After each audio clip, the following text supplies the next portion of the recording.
Tonight's video is very proudly sponsored by Gentle Bands. Now, I was having a chat with my mum about a month ago, and she told me this story of an article she'd read of a company that was forging rings from some really interesting and unique materials. I asked her what kind of materials, and she said meteorite, shards of meteorite. I was like, that's very interesting. And then by some bizarre coincidence, my agency messaged me 2 weeks later and said there's a company called Gentle Bands that would like to work with you. They make rings and infuse and inlay shards of meteorite and then sometimes dinosaur bone or antler. I was like, that's very cool. But before I could agree to something like that, can they send me a ring so I can have a look at the quality of work myself before I could ever recommend it to you folks? And I'd like to think over the years you know me by now that I would never be recommending something that I didn't really like. So, let me show you what arrived. Well played, my man. Purified by fire, forged by hand. In the box, you're met with 2 little cards. Good game. Well played. We are so damn proud to present to you this unique creation of our craftsmanship. May it accompany you faithfully for years to come, and it becomes a vivid reminder that you shall never again walk alone. Certificate of craftsmanship. The registration number, the date it was created, and who crafted it. Thank you, Nora. Now, look at this. This is tungsten.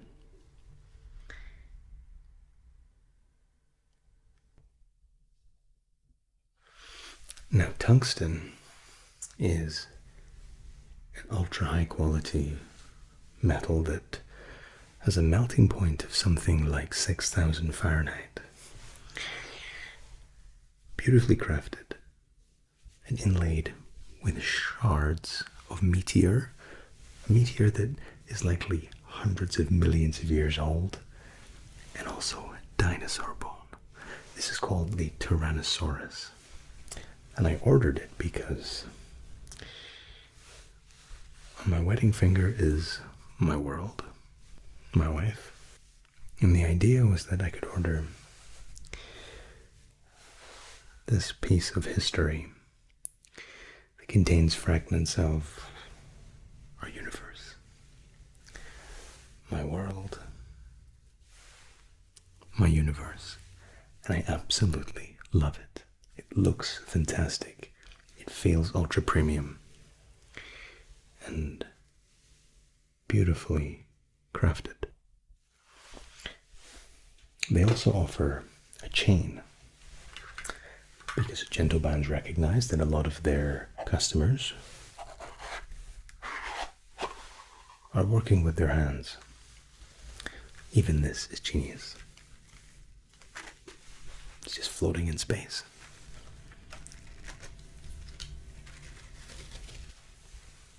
And since their customers are working with their hands, why not preserve this beautiful ring?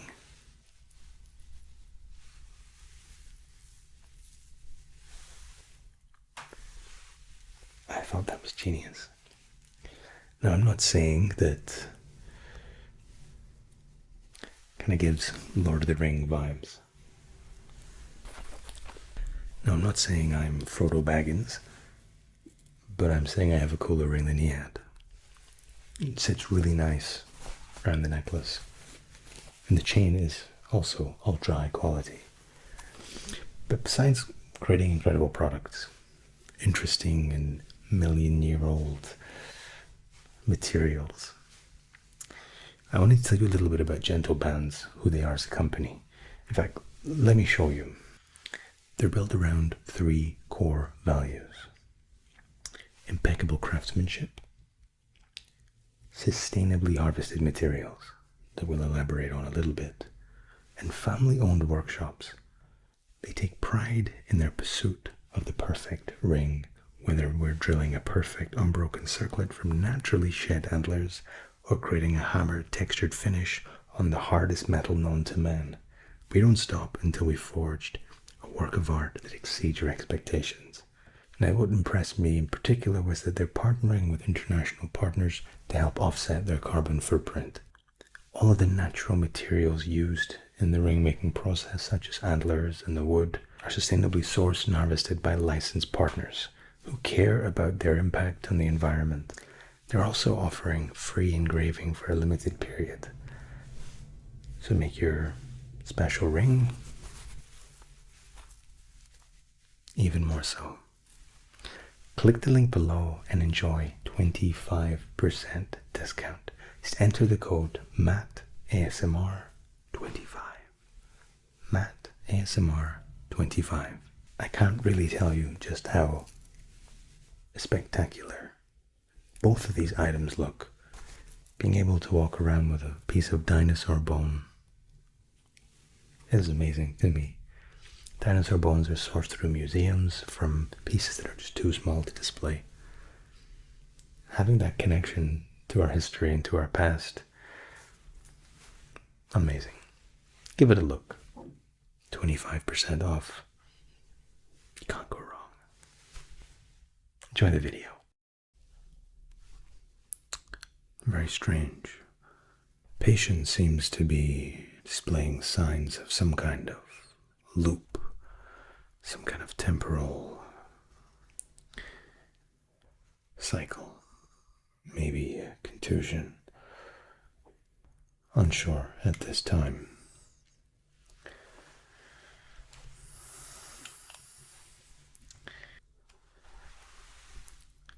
Can you hear me?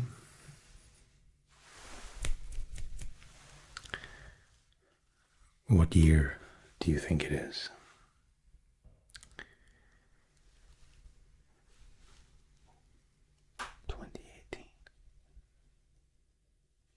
2018.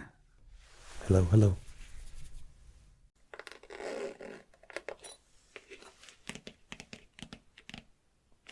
Hello. Dr. Matt. It's good to meet you.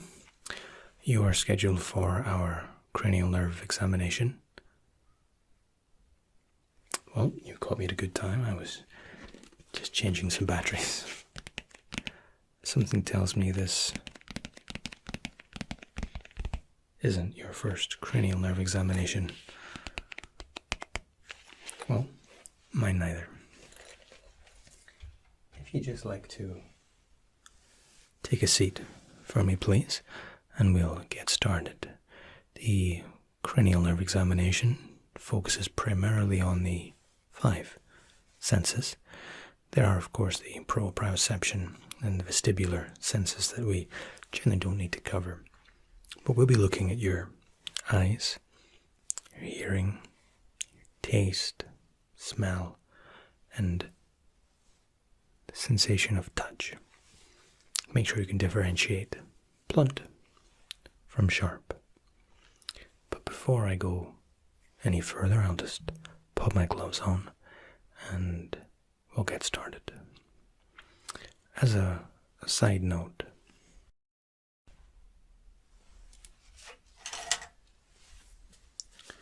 if at any point you feel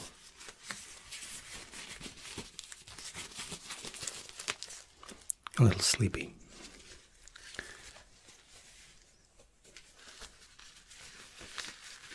don't worry about it. You wouldn't be the first person to get relaxed in something as routine as a cranial nerve examination. If I need your cooperation, I can just give you a little tap on the shoulder. Alright? So if you feel your eyes getting heavy,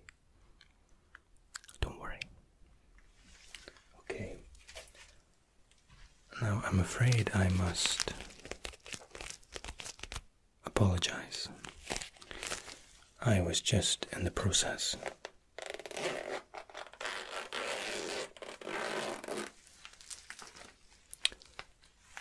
of changing my batteries. So I will ask for just a few minutes patience, please.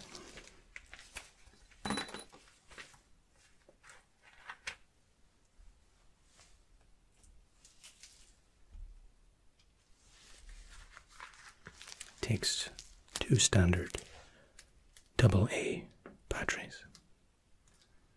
Of course, being a GP, general practitioner,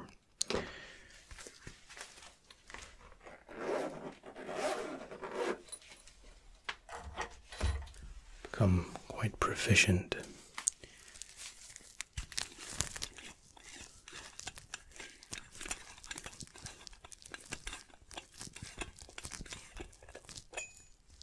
at changing batteries. I don't even need to look at the little insignia now, which depicts which side the batteries go in. This is a little bit loud, I apologize.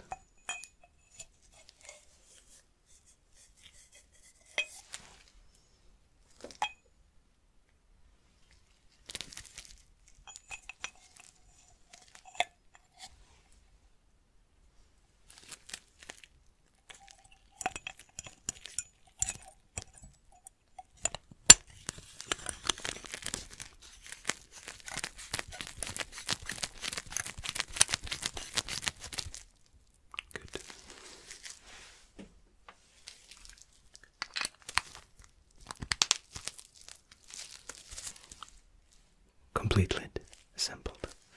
Now, I'm in no rush today. You are my final appointment of the evening.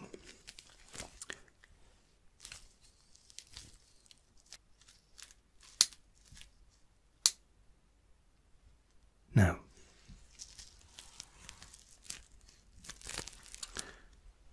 what I would like you to do is look directly ahead, please. Do not look into the light, just straight ahead.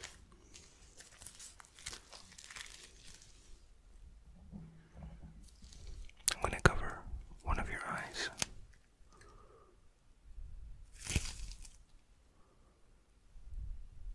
Okay. Very good. Again, just look straight ahead for me, please. Straight ahead. Very good. Very good. Okay, I'd like you to do the same again, looking straight ahead for me, please.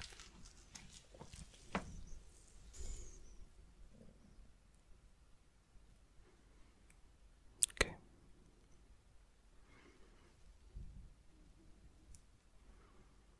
Okay.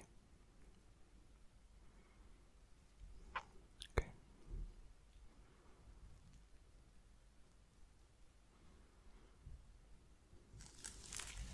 Okay. Now, of course, I'll be checking your ears a little bit later on. We'll replace the filter cap.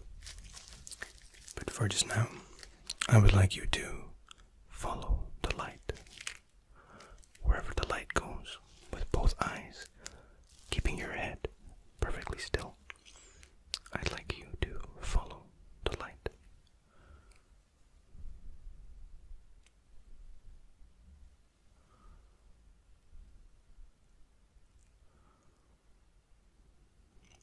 Again, just follow the light. Wherever it goes. Wherever it goes. Alright. Very good.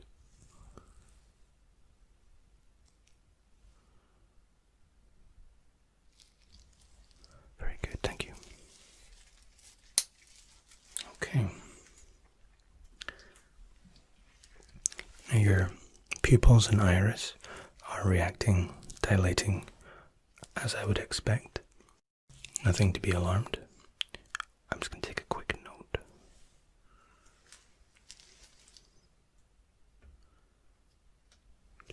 razor.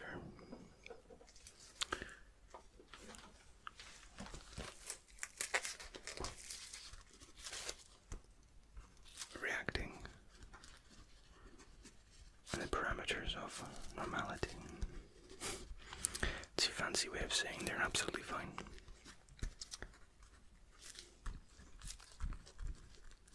Okay. Now, I would like you to look straight at my nose, please. Just into my nose. And I want you to keep staring. And what I'd like you to do is tell me how many fingers you can see in your peripheral vision.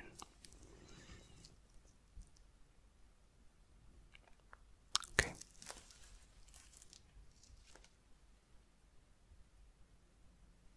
Okay, very good. Mm-hmm.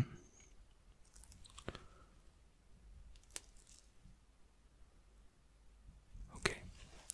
Now I'd like for you to tell me at what point my finger becomes impossible to see. The point it becomes removed from your field of vision. So it's here, quite clearly. Again, keep looking at my nose. Tell me when you can no longer see it.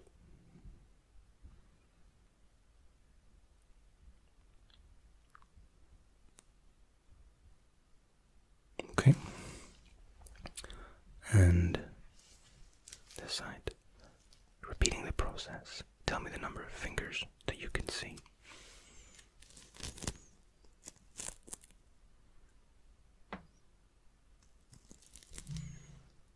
Okay.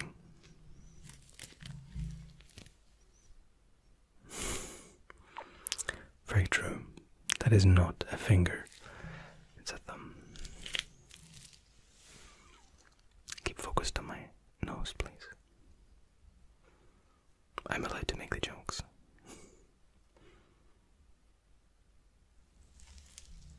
Good.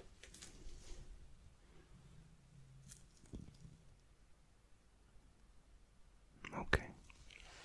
Now, as before, I'd like you to tell me at what point my finger becomes impossible to see. At what point is it removed from your field of vision? FOV.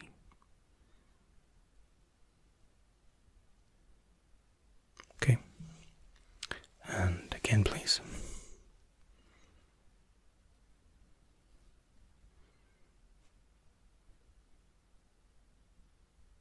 Okay.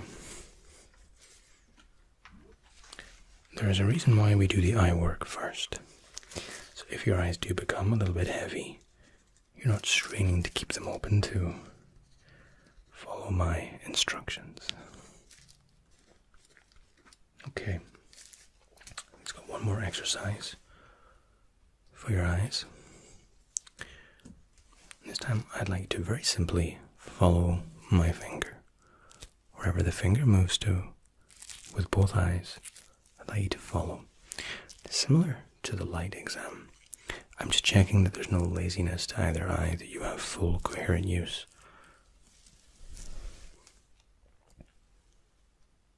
I'm moving very slowly, very deliberately, and I'm watching very, very carefully. Watching each of your eyes, the pupil, its positioning, how it's tracking and tracing the finger, that no matter where it goes, both eyes expertly track its location, sending motor nerves, a set of instructions that are acknowledged and received and sent back time after time. And all this is happening without you even doing anything, completely and utterly passively. Even now your mitochondria is creating energy for you. homeostasis, and you're just sat there in your chair, none the wiser. And for what it's worth, your eyes are perfect.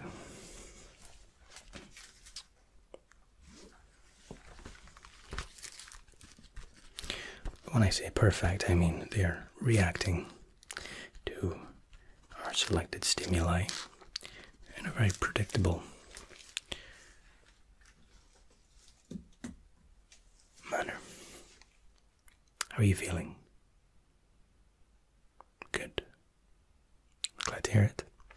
Okay. What we will do next is have a look in your ears, and then we'll do a bit of a soundscape test with your ears to see if you can correctly identify a very specific sound, and if you're able to gauge the distance in which the sound originated from. Okay, good. Now just let me replace the cap.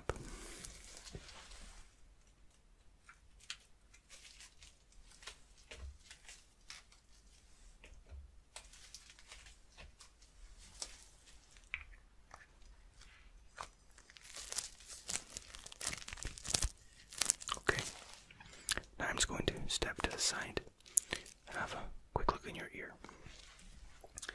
Have you been experiencing any pain? Any blockage at all? Okay. Have you been working cotton buds or Q-tips into our poor ear canal? Glad to hear it. It certainly looks very clear. So, nothing untoward, which is good. No foreign objects. Again, I'm just gonna be in this ear here, and we're just having a look. Alright, again,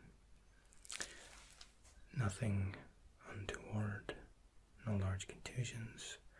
Earwax is perfectly within acceptable tolerances. Very clean, very clear. No redness. No signs of Q-tip or Q-tips pushing large quantities of earwax back into the ear, which is always a relief. You'd be surprised how often that happens. But what I would like to do, they might look fine, but there's always the potential that they're not operating as well as we would like. Now what I'm going to do is two things. First thing, I'm going to ask you to close your eyes in a minute, not quite yet. And I'm going to prepare a bowl, and the bowl will contain a very specific sound. I'd like you to do one of two things. Firstly, identify the side the sound is resonating from. Second, and equally important, is if you can identify the sound, or at least the structure, the texture of what it is that you're hearing. Maybe it sounds like something. And we'll gauge results from the sphere, or how close to the sphere of the actual answer your question and answer will be. Alright. Now, if you could close your eyes, please.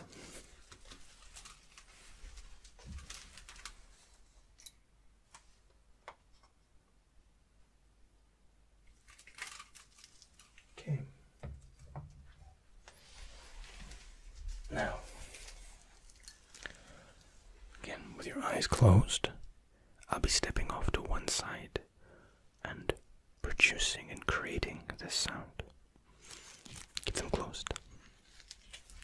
And the side I walk to might not be the sound I start with.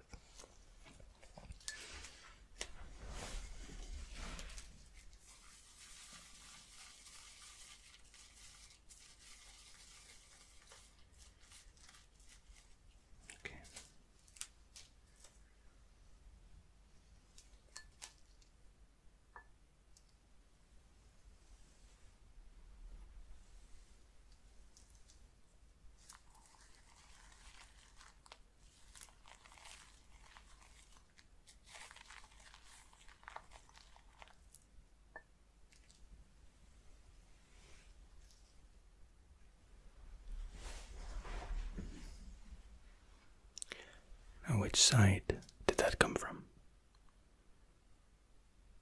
Very good.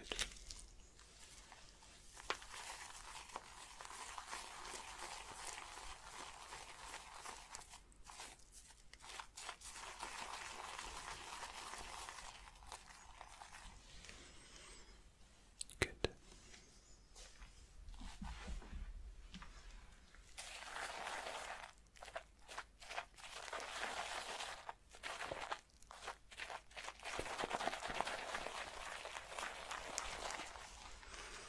Okay. You identified both sides correctly. Now, can you tell me what the sound was? Very good. Very good.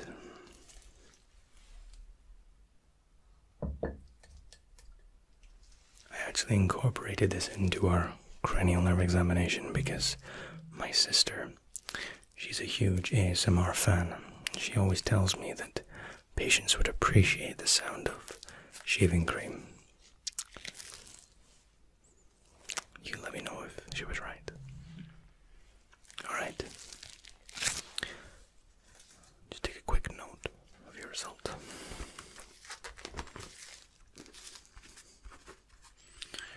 You correctly identified the source of both sounds, and indeed what the sound could be characterized as. Stage 2, as I mentioned, will be for you to close your eyes.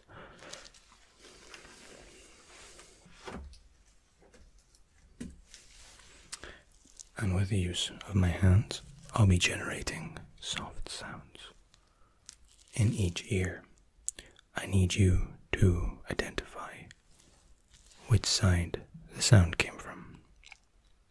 Alright, good. Now this is very similar in its nature to the test prior. The difference is in the pitch of the noise being made. We're testing the frequency of your hearing range.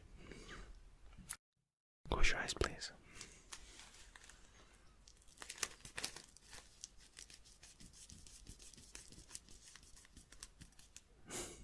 Very good.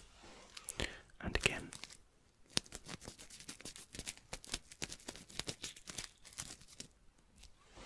Okay. And again.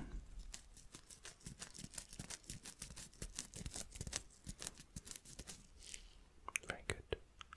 And again.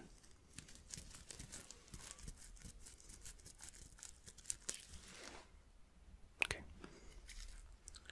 Once more.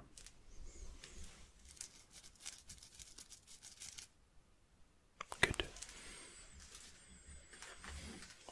Okay.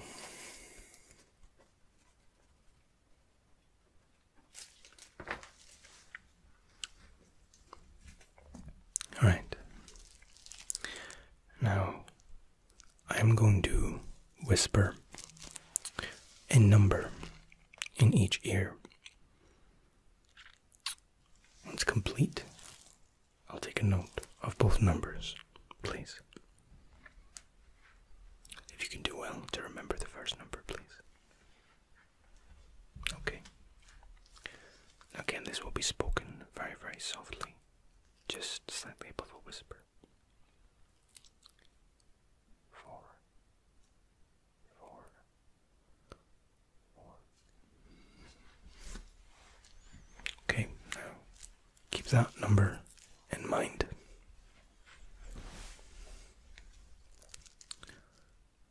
The second and final number. 20, 20, 20.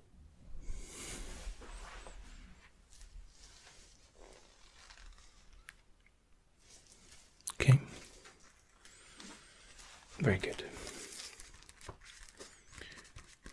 All right. Now there is a stage 2.2, we can call it. It's a repeat of the exercise prior. Only this time, instead of testing which side of the ear I'll be testing your volume range. 3 numbers will be whispered into each ear, not consecutively.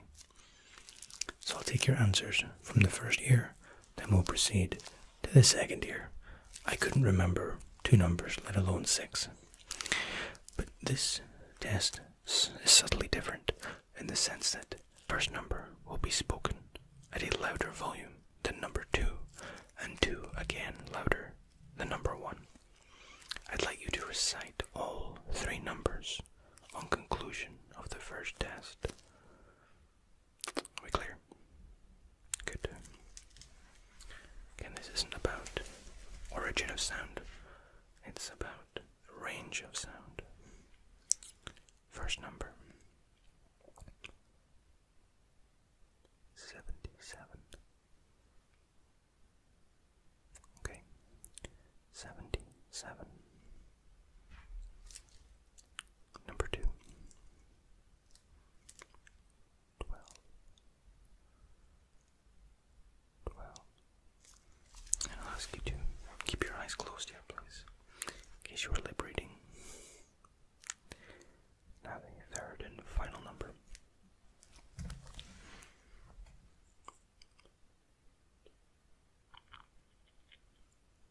2.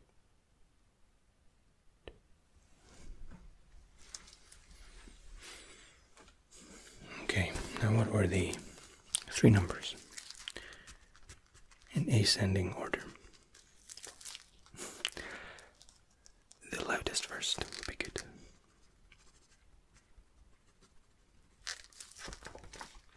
Ascending doesn't even apply.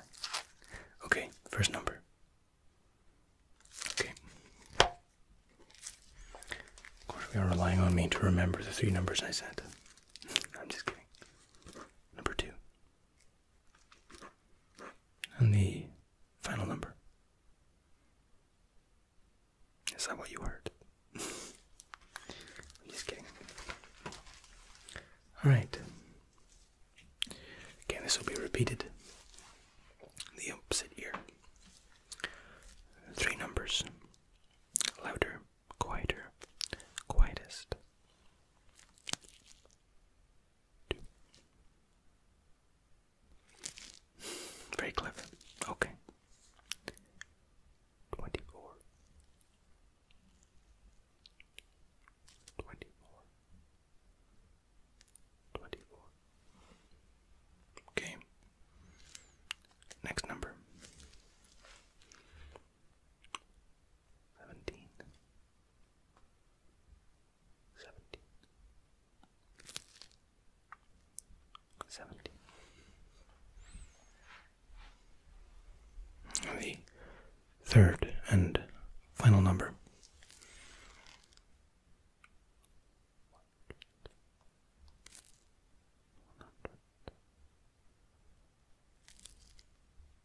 100.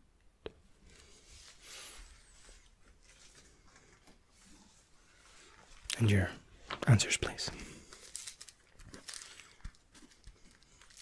Mm-hmm.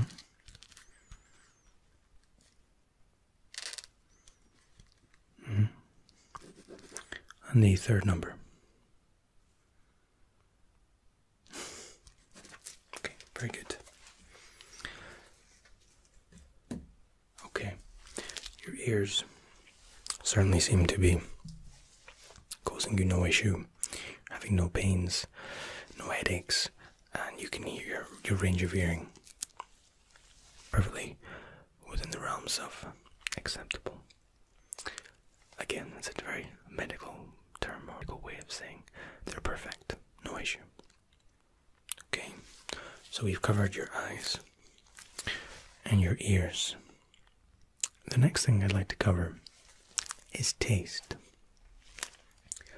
Now, before we proceed, I just need to make sure we've checked your notes. There are no allergies that we were not already aware of. Okay. Alright. It's fine. Any allergy that anybody does have will be emitted from the tests. Rather that. Yeah, exactly. Okay. We have 4 test tubes. Now, test tube consists of distilled water and 5 mils of a particular extract from that fruit or that vegetable or that flavoring. It'll be enough to subtly characterize the water for you, and once it reaches your taste buds, you should have no problem identifying what that flavor is. Okay? We have syringe for fluid, and all we'll be doing is dropping a few drops of liquid on the tongue. Okay?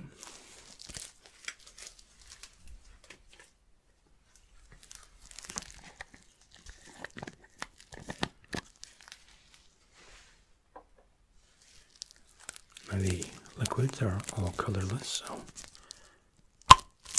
no example or no exaggeration. No advantage can be had.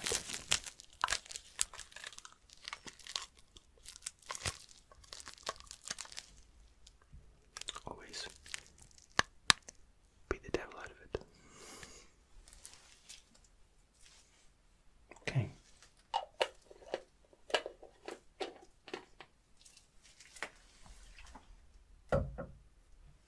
Sorry, there are 4 solutions. The first of these 4 to ask you to open your mouth and pop your tongue out, please. And just a few drops onto the tongue.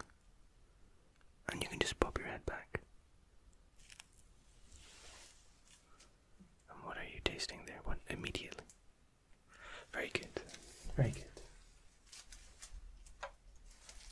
First one is always the most obvious. Orange. Okay. Number 2.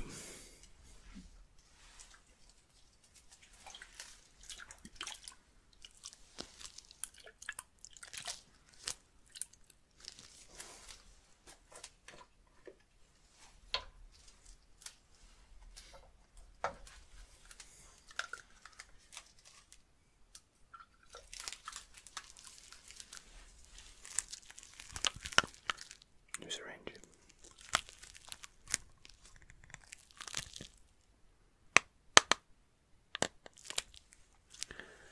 Bob Ross would congratulate me on my ability to beat the devil out of it. Alright, again, as before. Thank you. Just a few drops onto the tongue.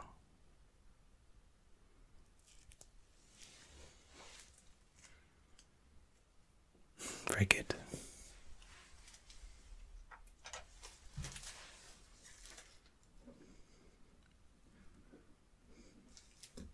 It's licorice. Now, a lot of people don't like licorice, so we're using a very small suggestion. It's quite overbearing. A lot of the late teens have flashbacks to something like Sambuca, like at the aniseed kind of. Yeah. Of course, that wouldn't be you, I'm sure. Alright. Good. 2 more to go.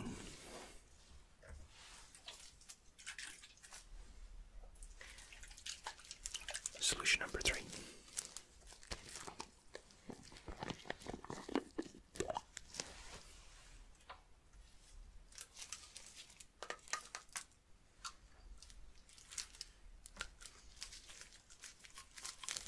New syringe.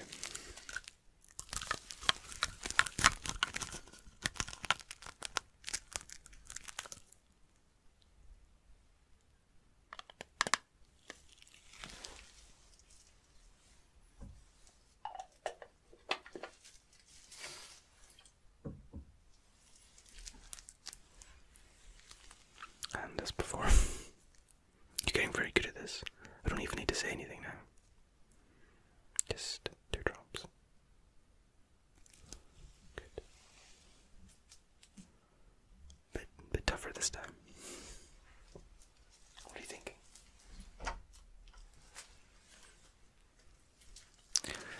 Well done.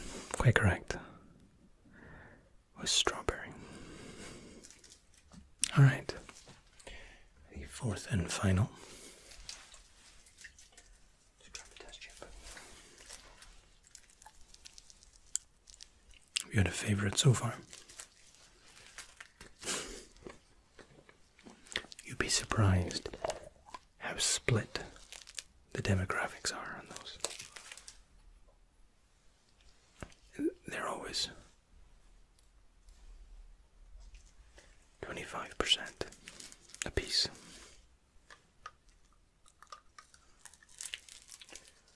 Grabbing my new syringe. Okay.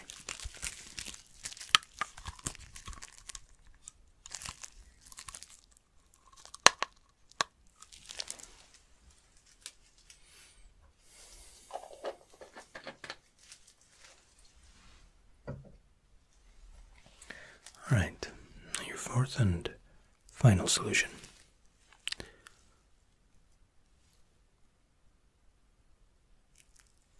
Good. It's an easy one. Mint. Very well done.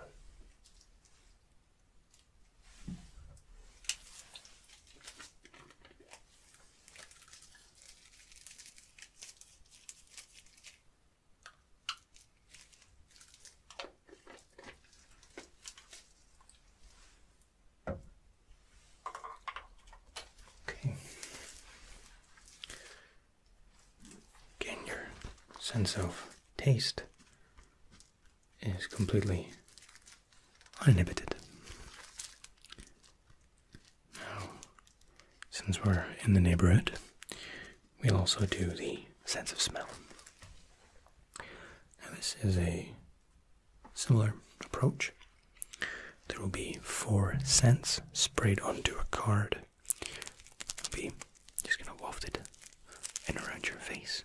You can take a deep breath in and try to identify the scent. Alright. The reason we do the scent especially is because in the older demographic, early onsets of a lot of cardio concerns and issues, we'll start with tastes and smells kind of merging into something very similar. So it's just standard procedure. Okay. Again. 4 cents. 4 pieces of card.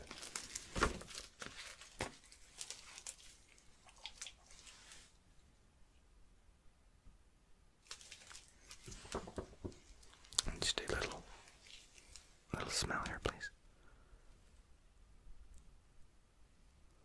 What does that smell like? Okay, you're back. I don't know how long we have before you slip into the next cycle. Can you hear me? Can you hear me? If you can hear me, try to take a deep breath in. Relax. It's okay.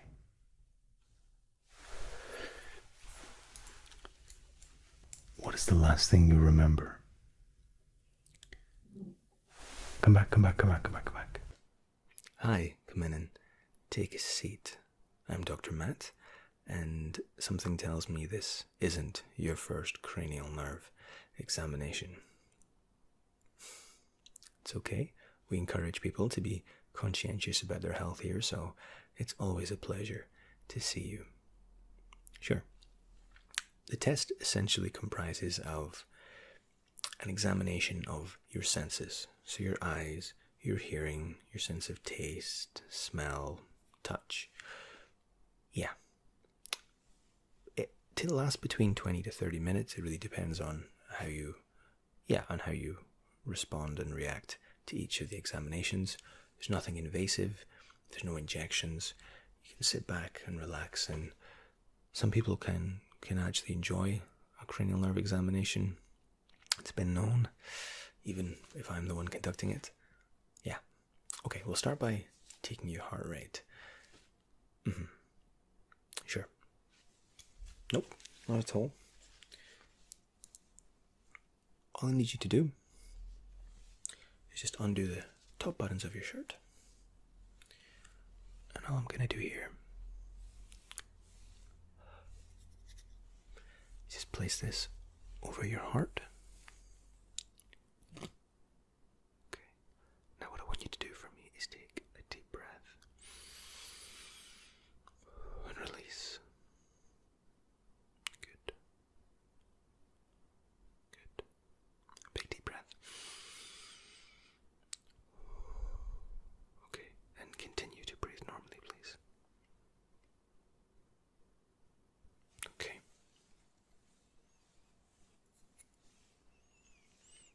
And again, I just like you to take a deep breath and release. Okay, breathe normally. Okay, that's good. Now, other side. I'm just going to do just to your side here. It's a little bit cold. Deep breath in and release. And continue to breathe normally, please. Okay. Okay. Now, if you could just spin round, I'm going to do your back as well, okay? I'm just going to place it in the center of your back, so we can hear your lungs as well. Okay. Just breathe normally, it's okay. Okay. That's good. Alright. And one more deep breath in, please. Really kind of expand your shoulders out. Okay. That's perfect. Okay. Good. Your heart rate sounds absolutely fine. Lungs sound healthy. I can hear absolutely no abnormalities. Everything is exactly as it should be, so no cause for concern there. Okay? Good. Alright. Now, I'm just going to pop on a pair of gloves here. Now, while I am not a dermatologist, I'm just going to have a quick look at your skin. All I'm going to be checking for is any redness, swelling, any breakouts that you would consider unusual. So I just want you to relax here. And I'm just gonna check the elasticity of your skin.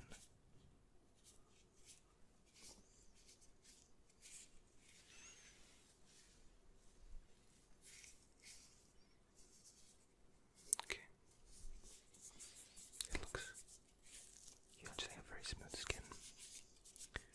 It's good to see you're getting enough water. Some people are lucky, some people can have impeccable skin and they never drink any water, at least not directly. Okay, now since I'm already inspecting the skin or the upper epidermis, what we're going to do here, bear with me just 2 seconds. Okay, these 2 items here, this is a new cocktail stick, and this is a cotton bud. Now, each of these, I'm going to alternatively, or maybe at the same time, press against somewhere on the skin of your face, okay? One will feel very soft and very dull.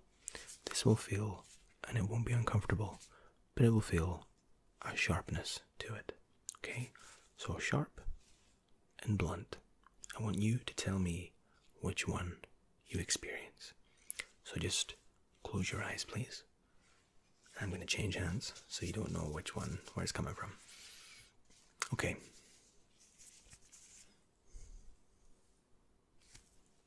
Was that soft or sharp?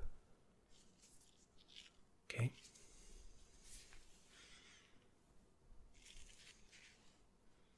Soft or sharp?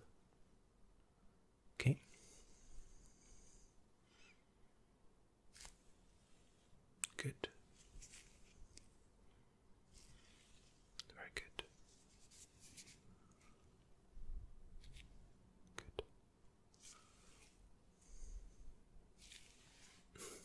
Very good. I'm a little bit tricksy sometimes. I'll try both. Yeah. Good. Keep your eyes closed. Good. Very good. Good. Good. And one more. On your chin. Good. Very good. Now your little nerves in your face are responding exactly as they should. You had no issues identifying whether it was sharp or whether it was that soft edge. Very well done. Okay.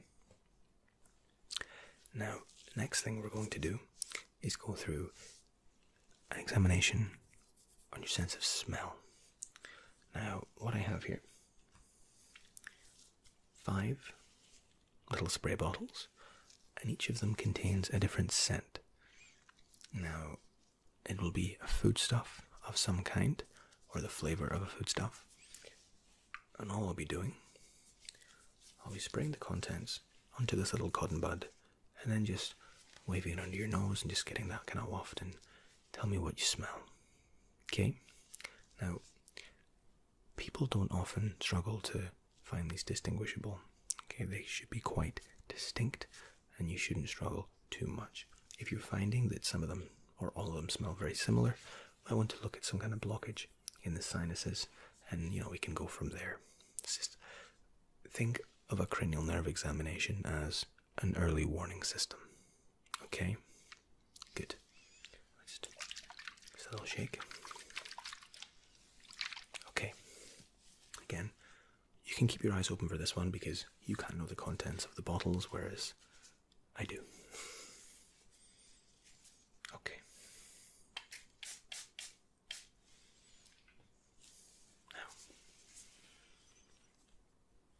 what does that smell like? Strawberries. Very good. Well done.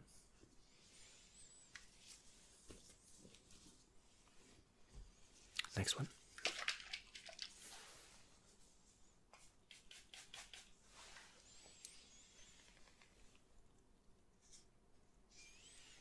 What did that smell like? Good. Chocolate. Very well done. It's a personal favorite of mine. Okay. 3 more to go.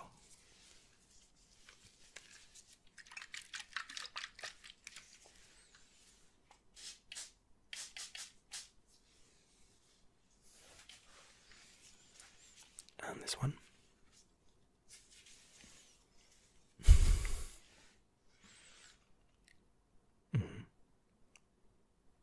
Good.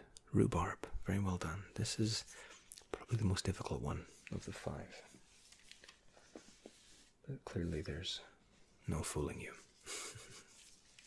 Okay. Number 4. I have a habit of spraying water all over my surgery with this, so I need to try and be careful. Okay, number 4. What does that smell like? Very good. Very, very good. Orange. Okay. 5th and final smell.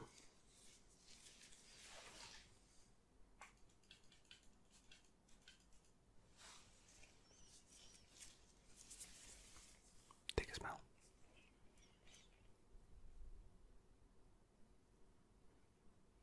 Bit tricky. Good. It's lavender. We always put a curveball in there. I told you. Yes. Okay. Now, the next thing we're going to do, and this is actually a fairly recent addition to the cranial nerve, and it's actually nothing to do with your cranial nerves. But the reason we include it in this examination is because it's becoming very frequent. It's becoming something that people are oblivious to. And all it is, it's a little lactose test. We have a little bottle of solution here, and it contains lactose, and we're just going to rub it on the back of your hand, and we're going to watch for a reaction.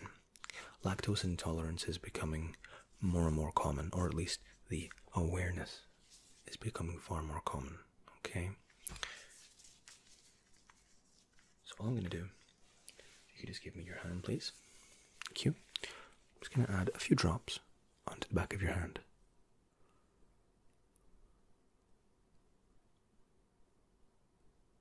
There we go. And we're just going to let this sit there for just a few seconds.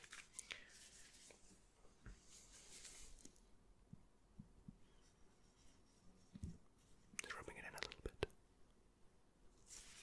Okay. That's fine. Okay, good. It's always good to check. If you already knew beforehand, then that's fine. But for our records, it's always good to be sure. Okay? Alright. Now, what I'm going to do is have a little look inside each of your ears. Now, this little device here is going to project a little light. It's going to allow me to see into each one of your ears. I'm just going to be checking for blockages. After I actually visually inspect the ears, I'll be generating some sounds just to test that you can identify which side the sound is coming from and that you can hear it as you should be hearing it. Is that okay? Good.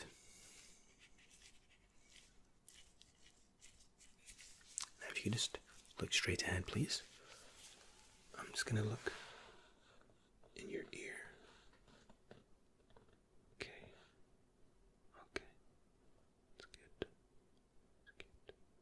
I don't see any kind of blockage at all. Ear passage looks completely clean. A little bit, but not too much earwax, just as much as there should be. Just to keep the ear safe. There's a common misconception regarding earwax that the ear should always have a little bit of earwax because it prevents infection and little objects from getting too far into the inner canal. Of course, we come along with our Q-tips, our little, we push them in and we're pushing the earwax in further, and we're actually just causing our ear damage as opposed to enhancing our own hearing. Yes, these little things here should not be used by people for cleaning ears. I do not recommend that. The bane of an audiologist's existence, I assure you. Okay, I'm just going to check your other ear. Okay, and again, this is just a visual inspection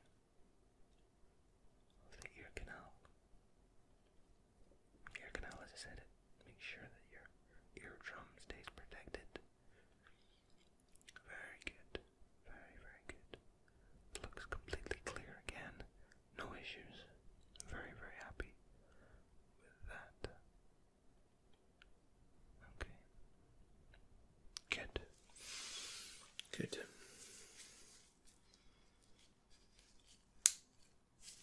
Done. Now, what I'd like you to do here is just close your eyes once again. And all I'm going to do is make soft sounds next to each one of your ears, okay? So I want you to tell me whether it's this side or this side. Close your eyes. Left or right. Very good. Good. Mm-hmm. Good. I tried to catch you out. Good. Now, what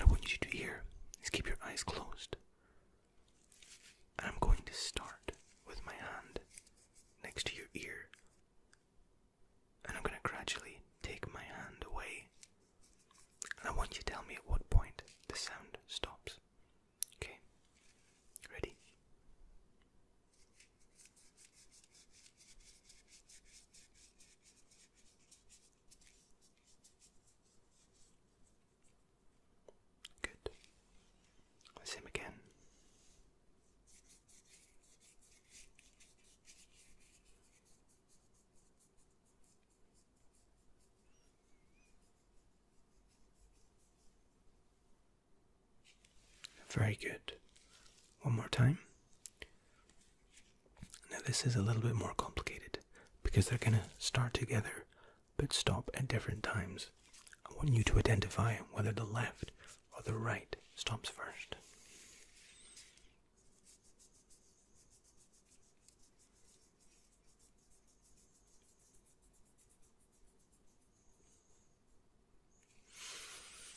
Very, very good. Your hearing is absolutely perfect. And hearing, especially to somebody like me, and I'm sure to yourself, is really so important to us. And we take these things for granted, being able to hear and to see without issue. And then when an issue does come along and presents itself, we think, wow, I really took being in good health for granted. So that's why cranial nerve examinations are of the utmost importance, is to give us that check to make sure everything is running as it should. Very good. Okay. Now, we've done your ears. I'm going to have a quick look in your eyes. Alright? Now, all I want you to do here is look straight ahead. Okay, it's all you need to do.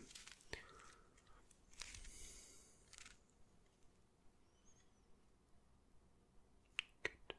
Just look straight ahead. Now I want you to close your eyes really tight and then open them. I'm not going to be shining the light directly into them.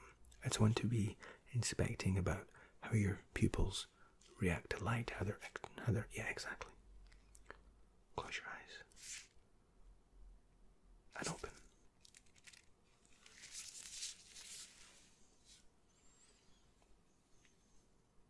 Good.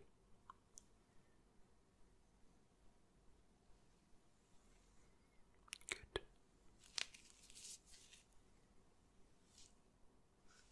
Good.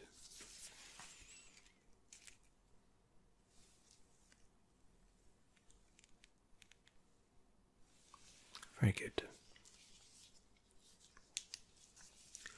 As I said, your pupils are reacting to light as they should. All I want to do here is really come quite close and just look at each one of your pupils. Okay? Okay. Alright, that's fine.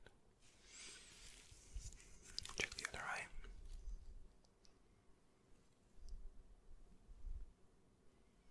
Okay, good.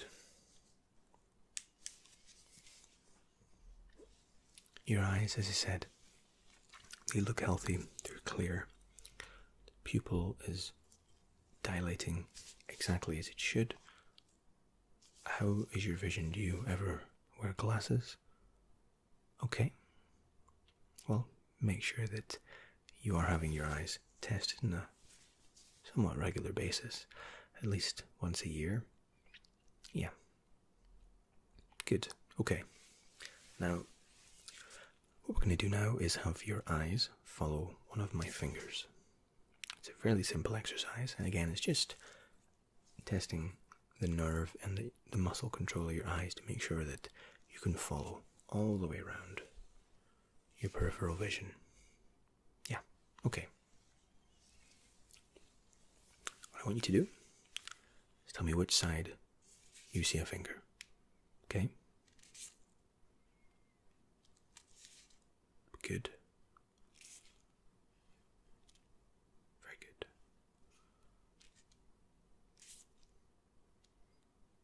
Mm-hmm.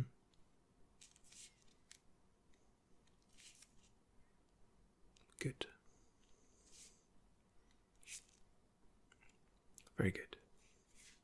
Now, I want you to follow my finger with your eyes. Keep your head and your neck perfectly still. Just move your eyes. Good.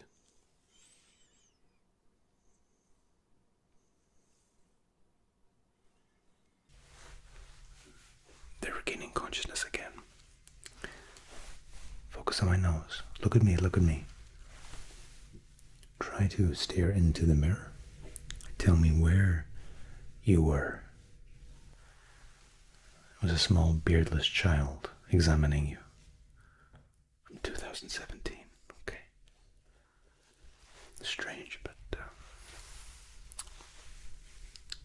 focus on my eye. Focus. No. Stay with me.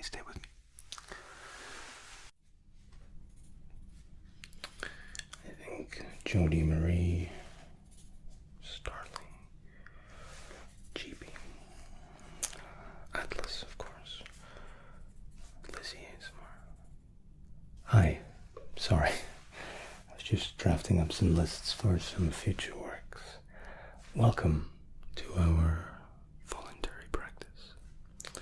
My name is Matt, and today we're providing a free and comprehensive physical examination. We'll be establishing your vitals, your temperature, blood pressure, as well as testing the range of your hearing, your eyesight, basic reflexes, and maybe a few memory tests just to make sure that we're... Sorry, what? What was your name? I'm kidding. Just to make sure that we still have all our faculties. And perhaps if we have time, we'll include some of our more recent favorites, including the tuning fork, little reflex hammer, eye charts, typical physical examination with perhaps a little slight emphasis on relaxation.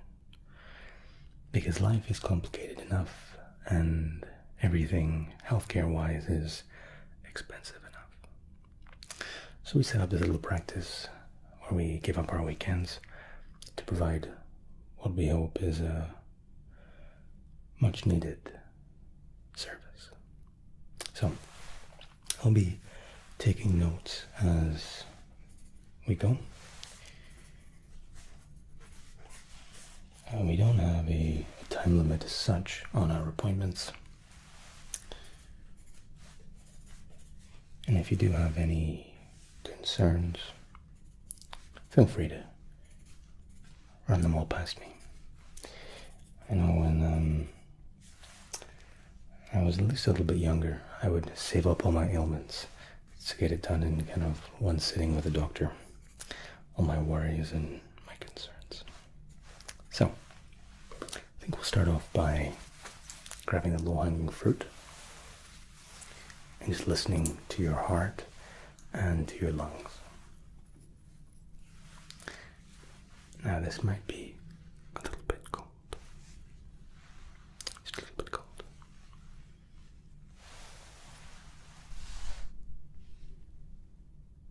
Okay. Now all I need you to do for me here is just breathe naturally. Good, very good. Okay, good.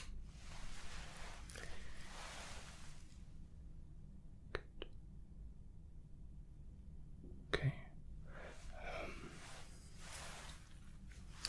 You don't suffer from asthma, or you've never had any chest issues that we need to be aware of? Okay. Sure.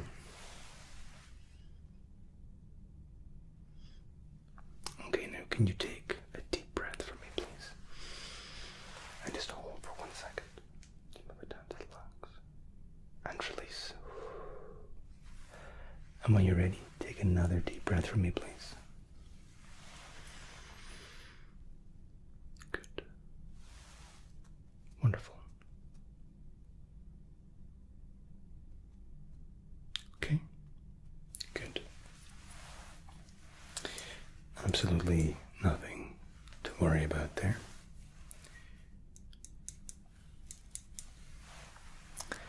And the stethoscope is, I think, it's like a comfort piece for me as a doctor. It's something that, one of the very first things you're given when you're studying, and this has been with me ever since.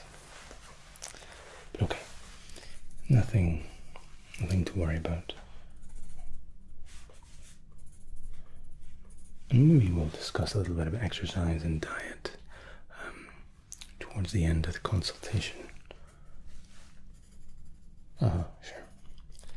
But again, time is not of the essence here, so feel free again to raise any concerns.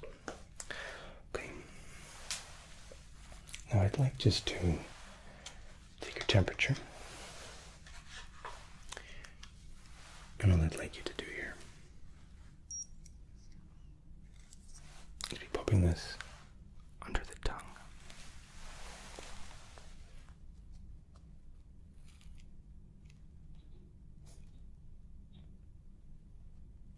I don't need you to say ah for me. Good. Okie dokie. Excellent. 36.3.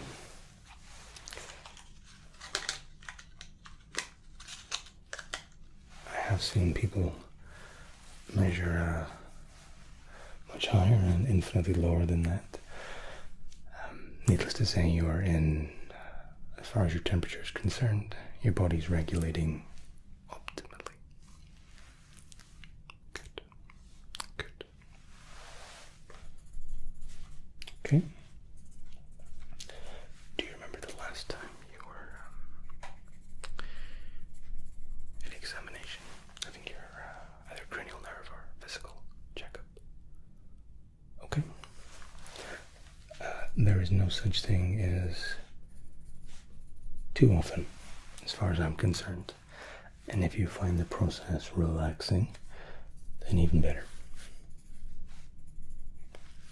Now, I'd like you to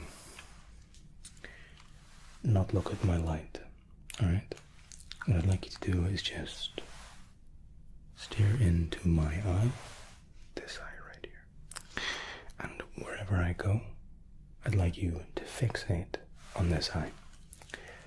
And all I'll be doing is just seeing how your eye is reacting to light sources. Just focus on my eye, please. Good.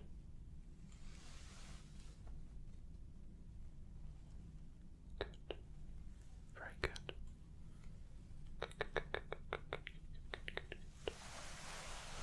Wonderful.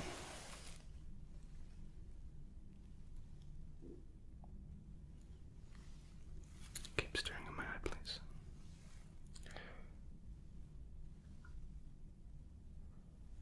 Excellent. You're doing very, very well.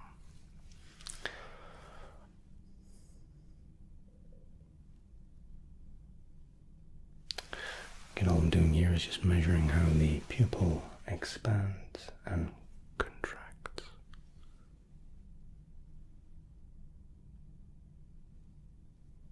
Good. Just checking for any stigma, any laziness or droop in the eye. Wonderful. Wonderful. That's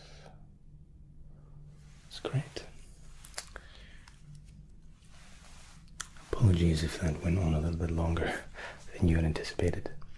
I was just checking. I thought I noticed a very small laziness to this eye, but nothing to worry about. Okay. Now, in conjunction to the light, what I would like you to do is tell me how many fingers you think I am holding up. I want you to focus on the light, and in your periphery, you're going to be looking, not directly at, but observing how many fingers I'm holding.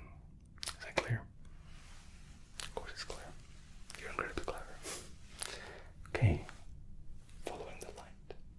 Follow the light. And how many fingers? Good. Good. Good.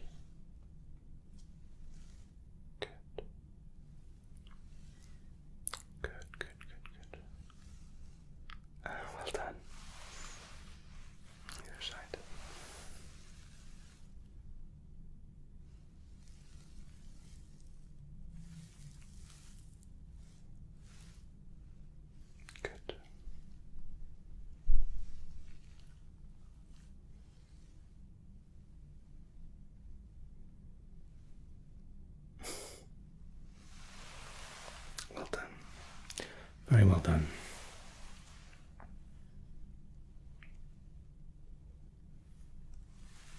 Good. Okay. Now, no issues with periphery on test 1. It's always good to know. Okay. Now, here again we'll be testing the periphery, but with a different approach. This time we'll be moving the hand in and out of periphery.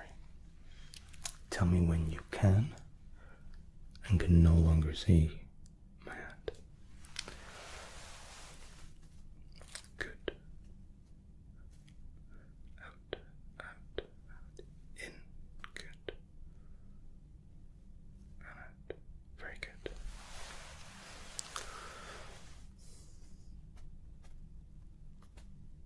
That's it. Good. Very good. Good.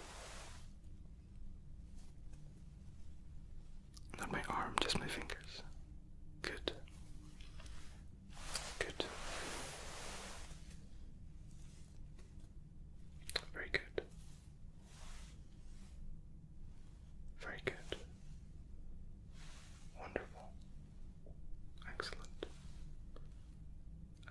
Nearly. Well done. Okay. Nothing at all to report with the periphery. And peripheral vision is something I think that we often take for granted, and it's something that, not in this case because there's no issue, but in instances where patients have lost vision in their periphery, it's usually very gradual, and because we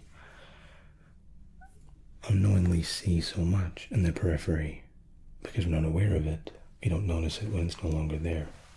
And it's usually tragically most prevalent when we're driving a car and the blind spot that we naturally have extends, and it's absolutely imperative that these things are caught, which is why physical examinations should be it's paramount as far as I'm concerned. It should be standardized as an annual examination. That's something that we consider once we're past 50. Anyone over the age of 16, as far as I'm concerned, should be getting a yearly physical. And it shouldn't cost anything. We should be all of us should be entitled to it, regardless of insurance status or which country you're from. Good. Okay. Now, I'm going to pop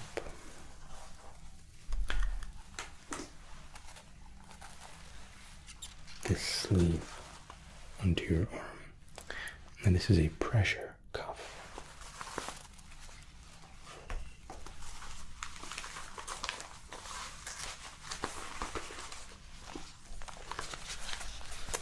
Just roll up your sleeve for me, please.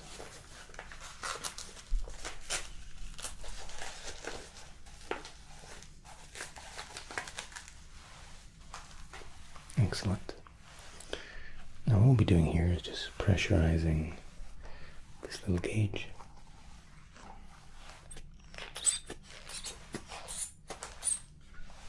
You can see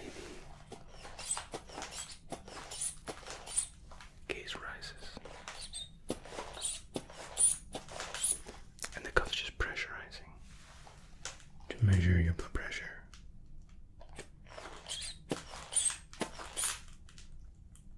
Excellent.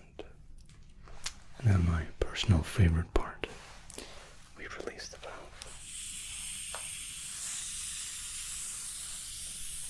And our pressure begins to drop.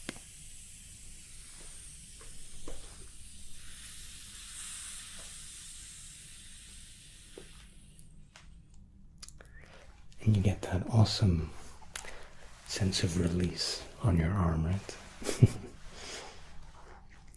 Hopefully it wasn't too uncomfortable. Excellent.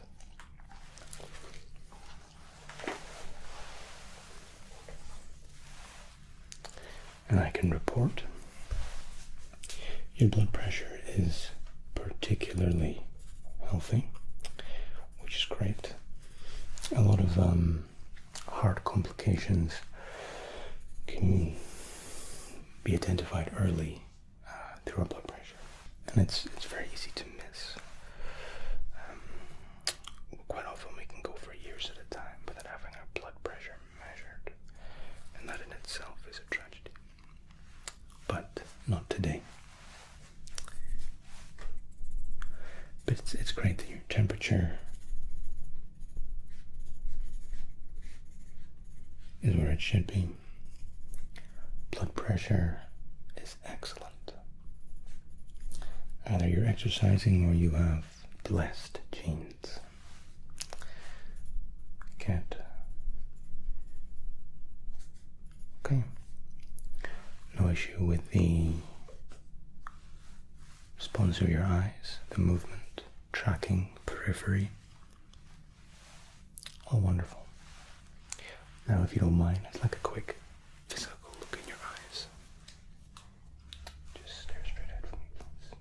Stare straight ahead. Okay. Okay, good.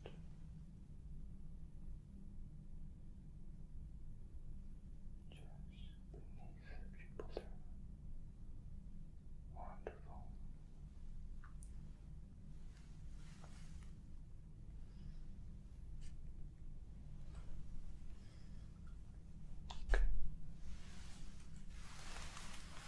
Okay.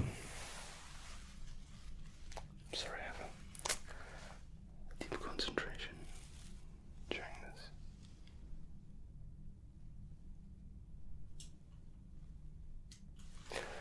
Do you know in the turn of phrase of the eyes are the window to the soul, I think it was more medically grounded than we realized.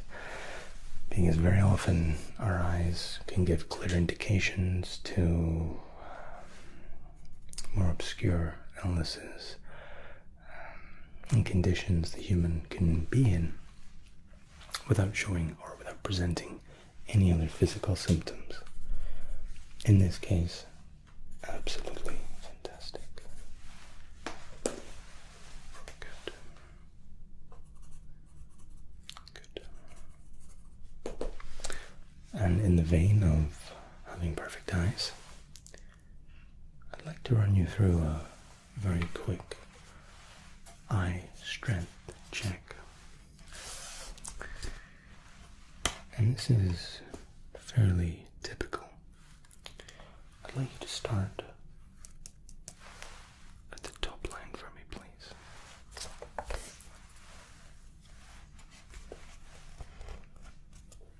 If you just start at the top line and then read me those three letters. This line here. D, Z, O. Very good. The third line. L, P, E, T. Excellent. And the fourth line. That's a little bit trickier. Okay, good. Can we make it down to this fifth line here, please? D, P, Z, L, F, T. Good. If it's a little bit of a struggle, that's perfectly normal. We're just testing if your eyes are superhuman at this point. 2025 line, please. That's harder still, of course. C, F, D, T, E, O, P, L. Okay. Perfectly fine. Let's try the penultimate, the one from last. Just here, please.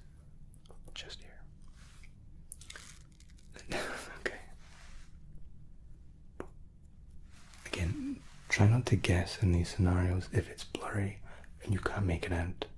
Say pass instead of, because if you guess right, I can't know that it was a guess. Usually I can tell, but I like to take my patient at their word. Yeah.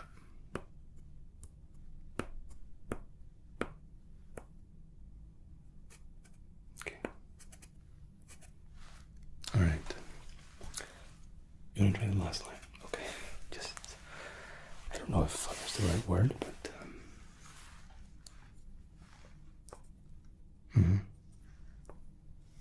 good. Good. Very good. 10 out of 10 for effort. Nothing mess with your eyes.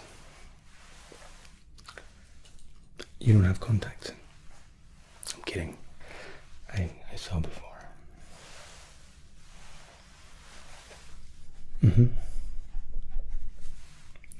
Have you had any issues with your eyes prior? Okay. Perfectly fine.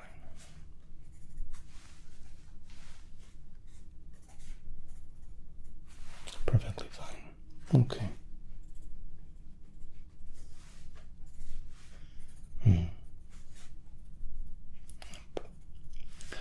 Your parents, they're wearing glasses. Yep. Have you had a colorblind test? Okay, good. Colorblindness is something that can go undiagnosed for a very long time. In fact, my own story is a little bit strange. Not strange, but just embarrassing. I was quite late into school, into junior high, and one day our teacher handed out these books. And in these books were, each page had a circle with lots of little dots inside these circles. And apparently, later transpired that there were letters or numbers written inside these circles. So the teacher proceeds to test us as a class. She would say, okay, go through pages 1 to 24 and write down what you see inside the circle. Now I laughed at this because clearly there was nothing inside these circles. I think maybe 3 of the circles had a number in them. Transpired that they all had numbers in them, much to my chagrin. And obviously it came to light that I was colorblind. Now, while I only scored 3 or 4 out of 20, my condition and my diagnosis wasn't as severe as the test would indicate. It turns out that the books they were using didn't actually have a very large spectrum. So it just kind of said whether you were or were not colorblind. So I can see a whole range of colors, just blues and purples I don't do so well with. Of course it could be the whole world is colorblind and I see colors as they actually are. I like to think that at least. But it does mean that whenever it comes to having a debate with somebody about what color something is, I have no confidence in myself. But that kind of self-awareness is hopefully beneficial. But it's good to know you've been tested. And again, colorblindness is usually hereditary. I inherited it from my amazing grandfather. I take quite a lot of pride in that, actually. I think my mum would probably admit to that too. He's a remarkable man. Yeah. Okay. Now, I've tested the eyes quite extensively. We've your temperature, blood pressure. And what I would like to do is move on to the hearing a little bit. Now, what I would like to do is for you to pop in the little headphones you see in front of you, And you can maybe see there's a little microphone here and here. Oh, you can hear it. Good. My voice will be transmitted into these earphones. And as is my voice, as is this tuning fork. Just test, test, test, test. Test, test, test. You can hear me? Good. Now what you're wearing is a very, very intense noise-cancelling headphone.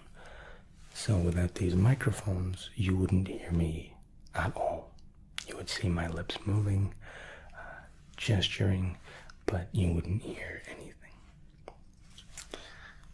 Now we have these calibrated to a very specific decibel. And what we're going to measure is how well you can interpret and how long you can hear the resonance of the tuning fork. Okay?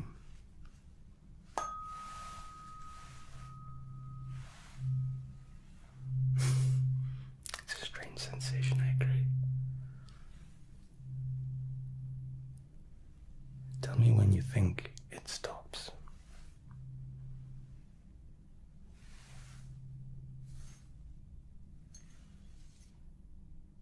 Good. Now I'll ask you to close your eyes, please. Close your eyes. Just in case you don't see me grabbing.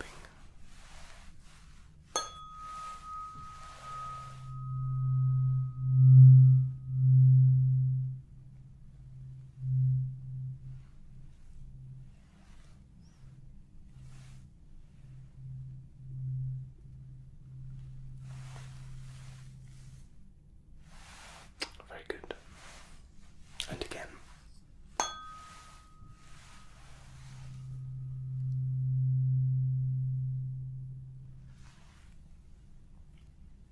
Tell me when you can no longer hear it.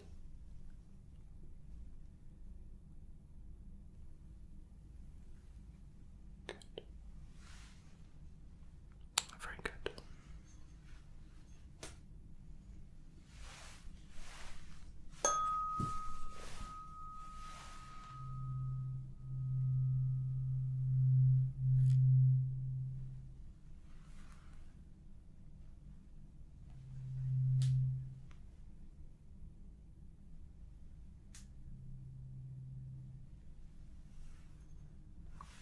Okay.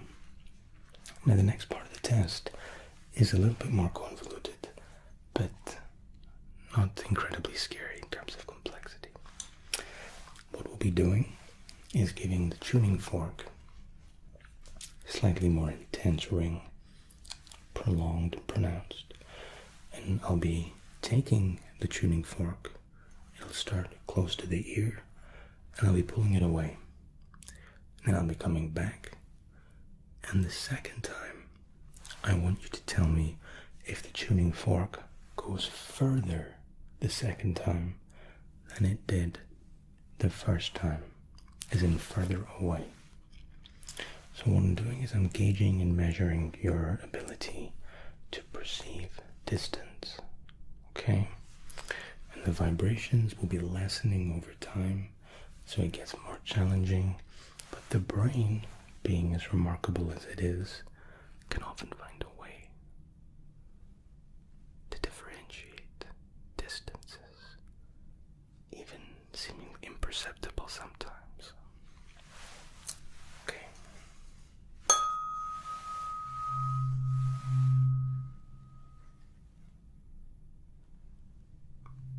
And then back, and now.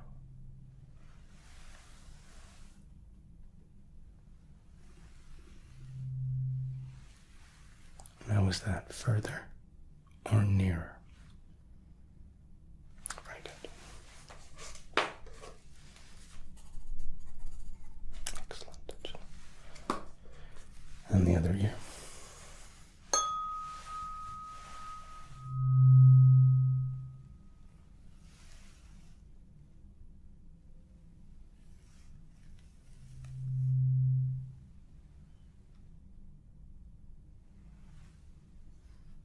That was a bit hard. Okay, what do you think?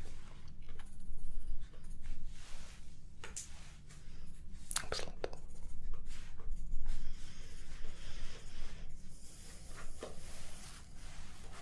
Excellent. Absolutely. Okay. And now one more test. And what I would like you to do is tell me which ear is the sound loudest.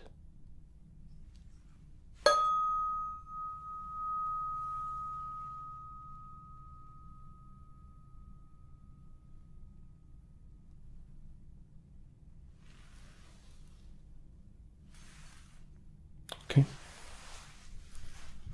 Very good. Very good. Okie dokie. Now, I'll do one more test with the ears. And what I'd like you to do is try to repeat any word that you think I'm saying. Okay. Close your eyes again, please.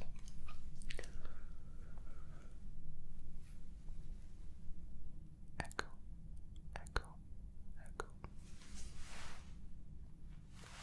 Wonderful. Wonderful isn't the word. And again. Coconut, coconut, coconut, coconut, coconut. Well done. It's quite a nice sounding word, actually. The syllables just seem to roll off the tongue. Just enunciate a little bit. Exactly. Okay, next word. Discombobulate. Discombobulate. Discombobulate. Well done. Well done. Okay, now move to the other ear. Acuity. Acuity. Acuity. Well done.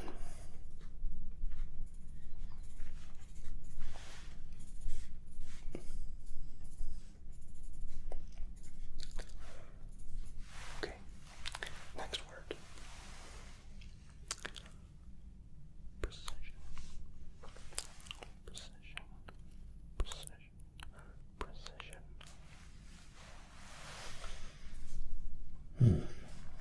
Good. Very good.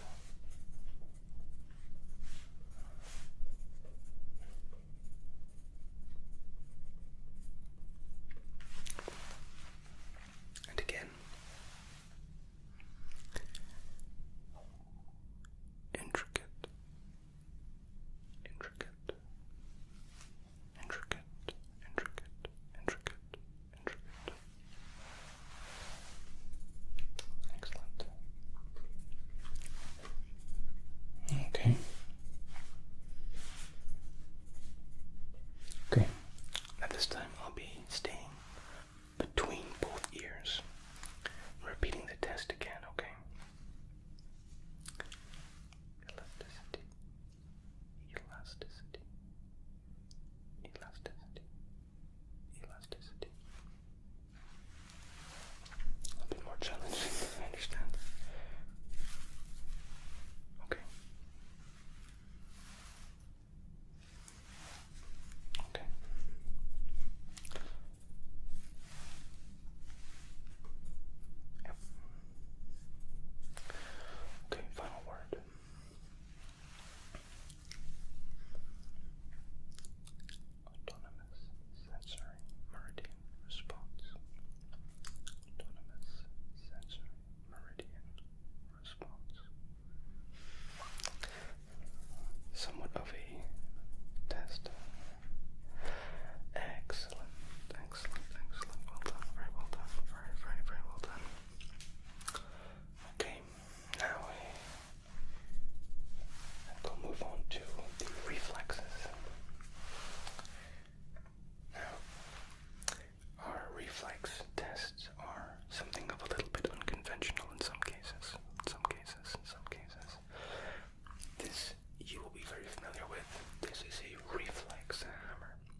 And as I promised, it wasn't painful in the slightest. Good. Okay. Now, since I've established a little bit of trust, I'd like to extend that trust just one step further. This, again, will sound a little barbaric, but I promise you, you're in perfectly safe hands, and I need you to trust me here. This is an extended lighter, and what we'll be doing is bringing the flame, never touching, but closer to the skin, usually to about here. And what I want you to tell me is at what point you can feel the heat. It'll never be painful, I promise. We just want to know the range of sensation that your hand has. Okay? So it'll look like this. I'll be taking the hand down, down, down. And you can feel the heat there. Okay? Eyes closed. Just give me your hand, please. Good. And bring your hand down here. There. Okay. And again.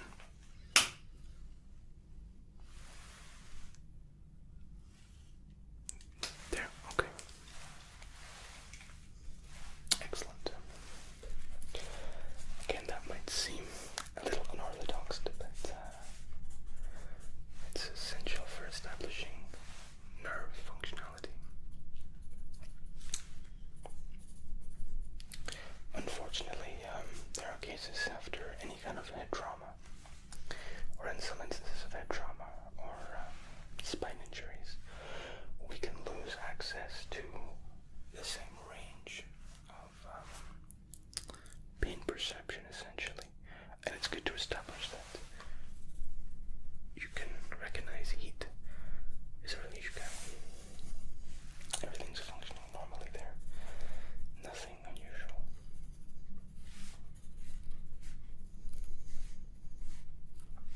Okay. Now, I'm going to give you a word. I'm going to speak a word, and then I'm going to continue on to the next test, and then I'm going to circle back and ask you what that word was. And since you're so confident, I'll give you two words. The first word is a non-word. It's says.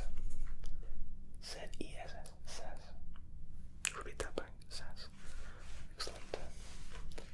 Second word, formulate.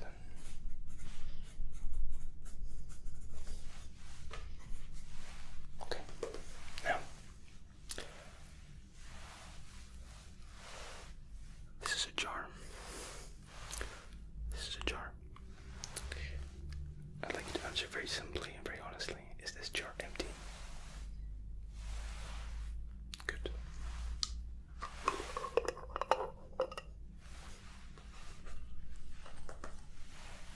What can you smell?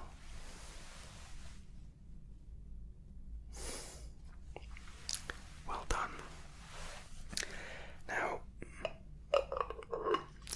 that test is a little bit more intricate than it's seeming, or a bit nuanced perhaps. You present the patient with clearly a jar containing peanuts. You show them, you ask them if it's empty. They confirm in their brain that it's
what year it is, please?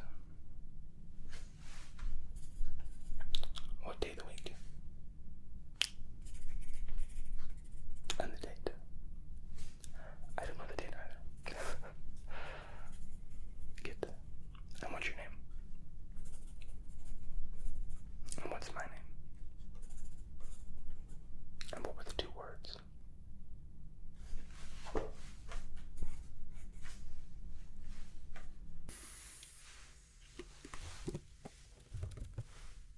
Can you hear that?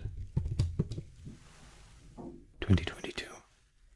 Okay, you're beginning to understand that you're entering and exiting periods of time, reliving the same but different examination process. Physical or cranial, hearing. Okay. What is the sensation like when you can feel yourself drifting? When you can feel yourself drifting, drifting, drifting, drifting.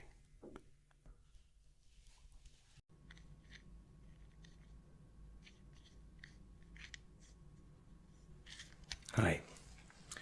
Please do come in and take a seat. My name is Dr. Matt, and first and foremost, I would like to congratulate you for taking the time out of your very busy schedule to think about your general well-being and your overall health state. Now, a cranial nerve examination allows us to run an assessment, a little health checkup, mostly focusing on your senses, your eyes, your hearing, sense of touch and sensation. Test the reflexes, and I think we'll finish it up today by asking you a couple questions about your general health, diet, and overall well-being, like we said. Okay? Now, secondly, relax. Alright? There's nothing to fear here. There's nothing invasive. Certainly nothing painful. For some people, it can be considered very relaxing. I myself get a cranial nerve examination at least once a year. Pardon my so much breath. Now, I think we can proceed, and since we're already at eye level, let's start with the eyes. Okay? Now, the sight is an incredibly special gift, and it's not something that we should take for granted. So the first thing I'd like you to do is just focus on the tip of my index finger, and I'd like you to follow it. That's all you have to do. Keep your neck and your head relaxed. Keep your head still, and only move the eyes. Just track the finger with the eyes. Only the index finger. And all I'm doing here is I'm observing and making sure that your eyes are going exactly where you intend them to. And the whole purpose of the finger is because it allows me to know what it is you are trying to get your eyes to do. Okay? Keep following. You can blink if you need, don't worry. You're doing very good. Very good. Okay. You have full use of the eyes. There's no laziness, there's no lag. What I'd like you to do next, or rather, what I will do for you, is test the peripheral vision.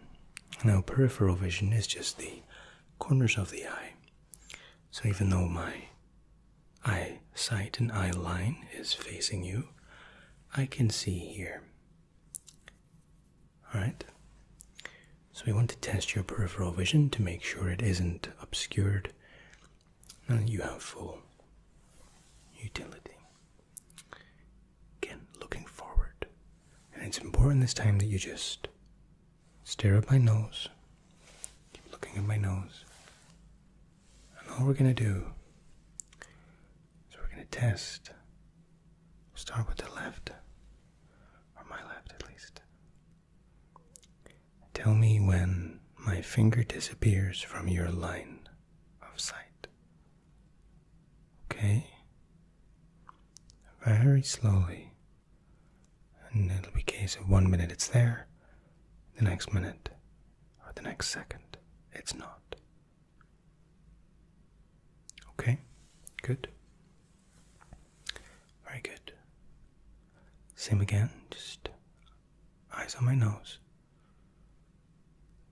You can see the finger there, but don't follow it. Don't follow it.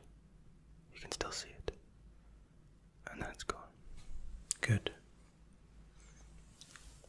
Eyes forward.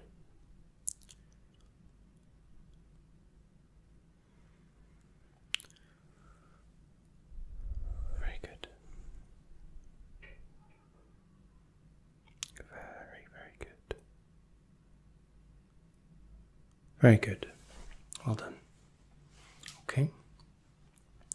Now, just very quickly, I'd like to track the diagonals of the peripheral.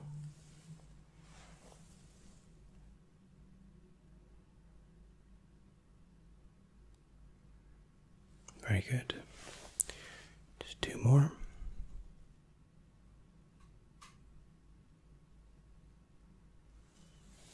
Good. Doing so well. Well done. Okay. So your peripheral vision is performing and responding exactly as we would expect it to.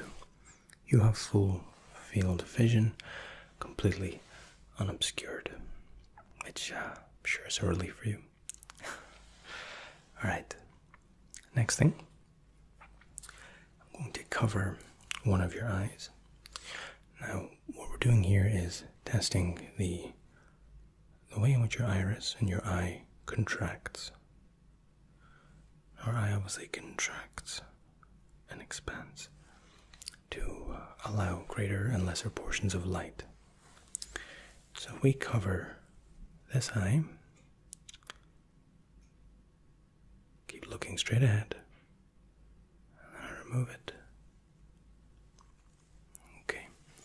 This same exercise can be done with shining a very bright light in the eye. For extreme cases, where perhaps you're seeing rapid amounts of movement, a torch would be advisable. But all we're doing here is just testing the function of the iris and making sure that it is indeed closing and contracting as we expect. Very good. Very, very good. Okay, just looking straight ahead, please.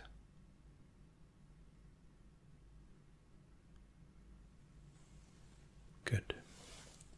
And again.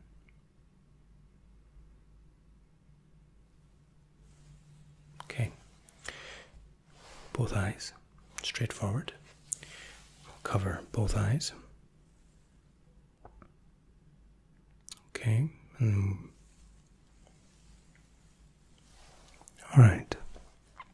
Can I just ask if you've ever worn glasses or been prescribed glasses or contact lenses at any point?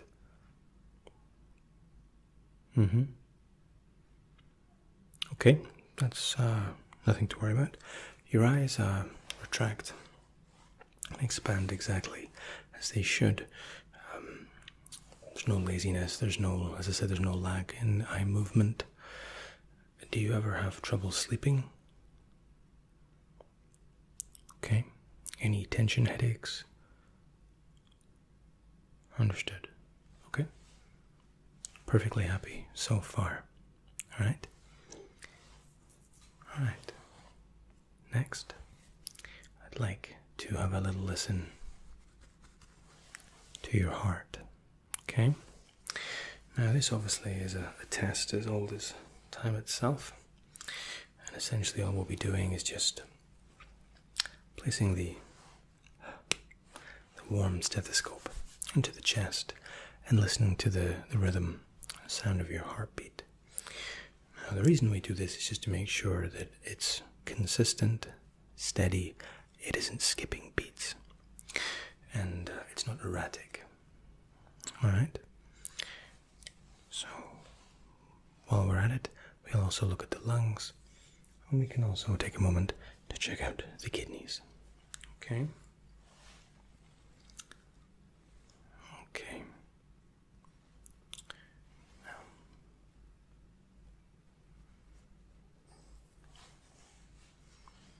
if you could just undo the top button for me, please. Just pop. It isn't too cold, I promise.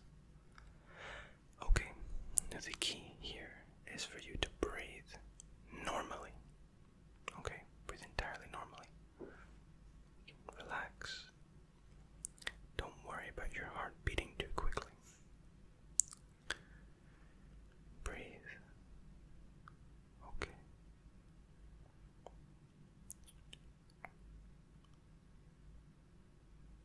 Very good. Very, very good. You're doing so well. Okay. Okay.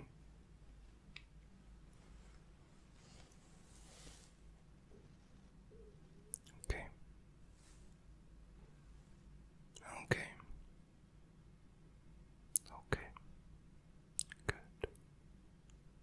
Very good. Very, very good. Okay. The heart. Perfectly rhythmical. It's not skipping beats. Curious if you've ever experienced any kind of heart palpitation, the old palps, or if you've been exposed to stress in the sense of more than usual. Your heart sounds perfectly fine. There's nothing untoward or anything to worry about in any sense of the word. The reason I ask is because I could tell from the moment I started to listen, your heart rate increased, which is obviously quite a common occurrence. But in very rare cases, it can be a symptom of a little bit of nervosity, a bit of anxiousness that isn't necessarily an isolated incident. Maybe in your case it is, but just so you know, if there is ever anything that you want to talk about, or something that you're worried about, or perhaps stressing out about, please give us a call. We have some fantastic counselors and therapists, psychologists here, who would absolutely relish the opportunity to help and support you, as would I, of course. Okay? Alright. Now, next, what we'll be doing is listening to the lungs. And the lungs, of course, are one of these things as well that we take being able to fill our lungs for granted. Okay, let's look straight ahead. Just take a deep breath. And out slowly. Okay, regulate the breathing. Now, what I'd like you to do is take a deep breath in when I say to, and hold it until I tell you to release. If for whatever reason I forget to tell you to release, please don't suffocate, just breathe. But trust me, I won't. Okay. Deep breath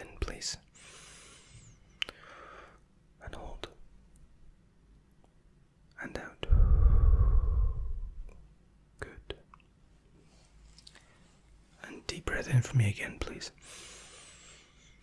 And hold. And release. And one more time, please. Fill the lungs. Hold. Release. Very good. Very good. Okay. Now I'd like you just to breathe normally. Okay? You don't need to hold your breath. I'll give you a couple seconds to catch your breath. And just relax and breathe easy.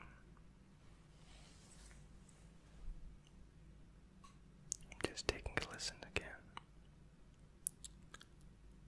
Good. Very good. Wonderful. On the other side. Okay. It's fantastic. Good. Absolutely nothing untoward with your lungs and your breathing. It's not obstructed. It's not labored. We will cover some questions regarding exercise and overall well-being. But very quickly, do you exercise, and if so, how often? Okay. And if you were to walk up a flight of stairs to the first floor of a building, how out of breath do you think you would be?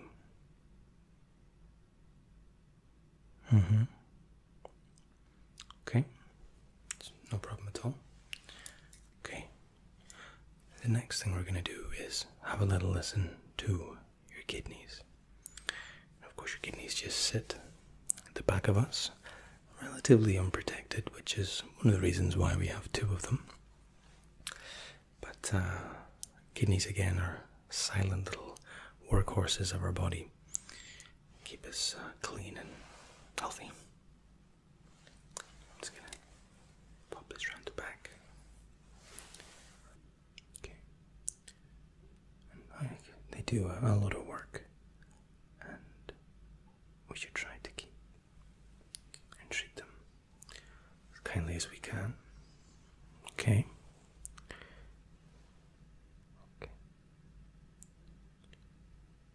That was a not so subtle hint to drink as much water as you can, really, without going to extremities, of course.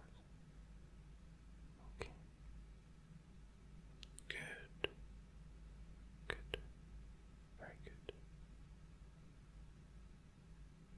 Okay. Good. Kidneys sound perfectly healthy, which is always good to know. So they're little workhorses of our body and can sometimes go underappreciated. They're the poor organs at the back that we didn't feel necessary to grow a ribcage around the back to protect. That's probably why we evolved with two. Now, Darwin's lessons aside, now I would like to very quickly test your hearing. And for this, all we need to do is just very quietly speak a few words into each of your ears. And I need you to repeat the word to me. Okay? So we're going to start with a completely audible. So I will stand here, and I need you to repeat to me the next word. Articulate. Articulate.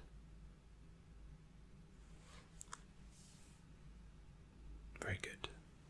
Now, a little bit closer, but a little bit quieter this time. Design. Design.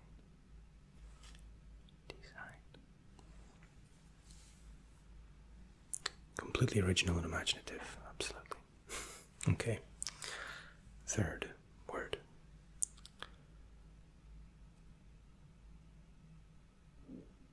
Relax. Relax.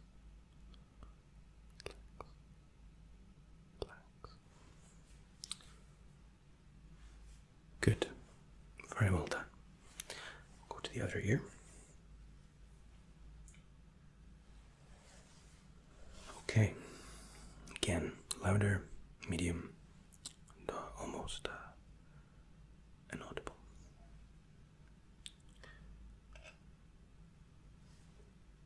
Symmetry. Symmetry. Symmetry. Okay. Very good. Perpendicular. Perpendicular. Perpendicular. Very good. Very, very good. Okay.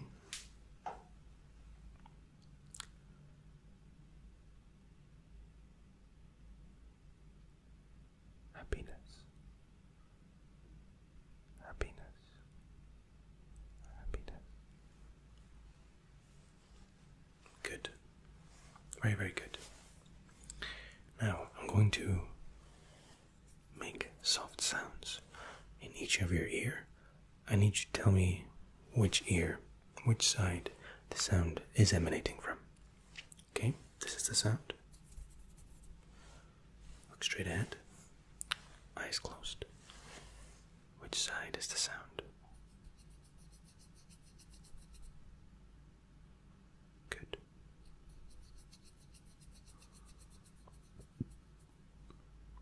Very good.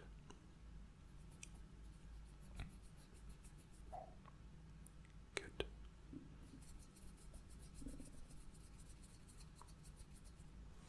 Very good. Okay.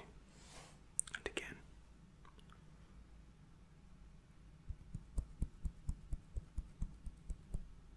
Good.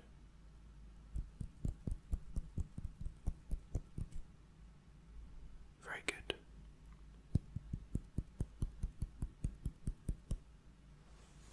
Wonderful. Very well done. Okay. Final test.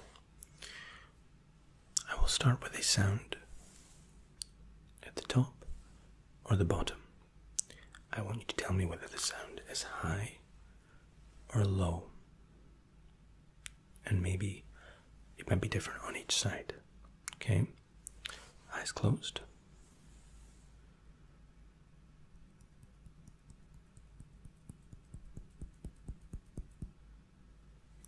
Harder to tell. It's fine. And again.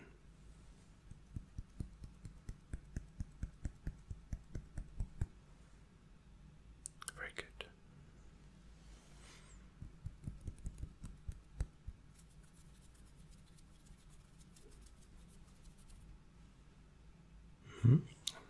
Is that a trickier one?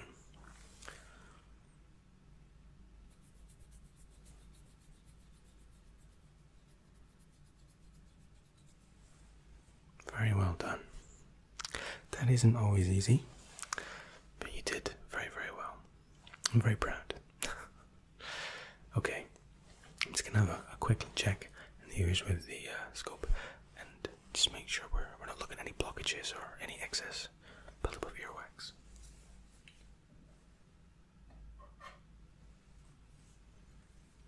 Okay, just need you to relax here, please. Okay. Okay. Okay. Now I'm quite close to the ear here. I do apologize, but okay. Look at the other side. Okay. Okay.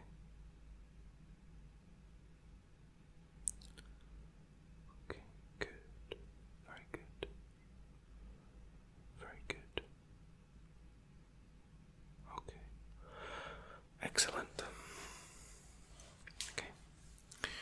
No blockages, no excess buildup of earwax. Your ears are in perfect health. Okay. Now,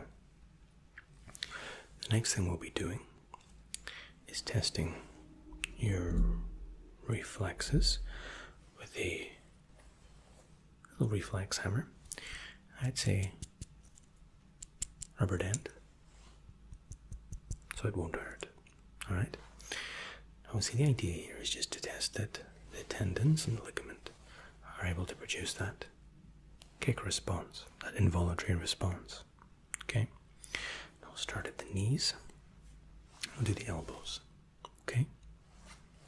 Bear with me. Okay, and we're just going to do, and just relax your leg, please. Good. Good. Very good. And the other side. Again, relax your leg for me, please. Good. Wonderful.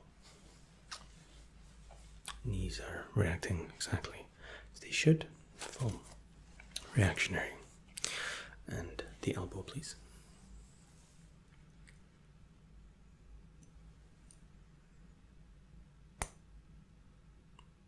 Good. And again. Very good. Good. And again. Good. Good. Good. Very well done. No issues with the reflexes. Now, this little handy tool is more than just a reflex tool.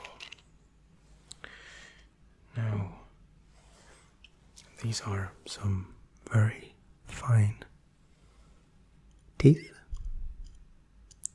They aren't sharp, but they do have a point.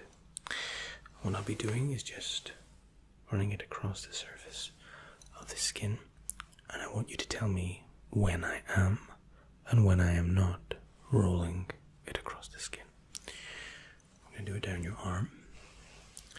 Okay, you ready? Eyes closed. So it's touching. Good. And again. Very, very good. Very good. The other arm. Again, just rolling this down. It's touching the skin.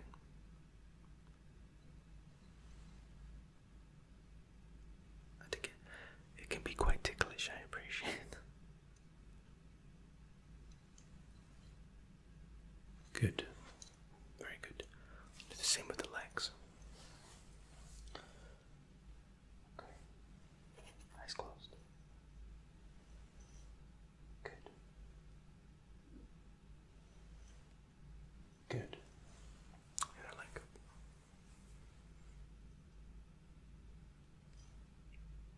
Good. Very good. Very good. No issues. Your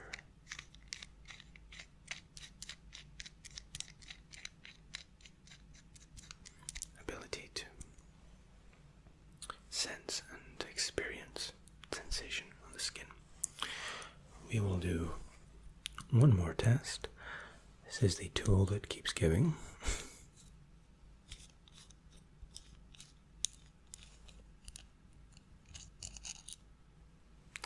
Very tiny little brush. Now this tiny little brush will work in a similar way to the test we just did, only this time it's a brush, not a sharpened or pointed object. Okay, eyes closed. Now what I'll be doing here is running it down the finger, very gently. It's almost imperceptible, but if your nerves are reacting as they should, it'll send that signal back to the brain to say, hey, we can feel sensation here. So, eyes eyes closed. Give me your hand, please.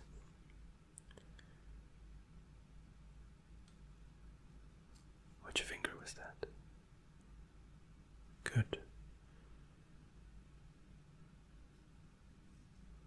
Mm-hmm.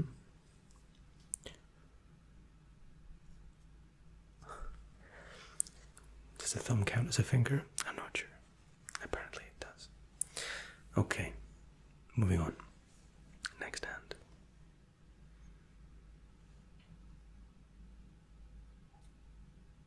Good.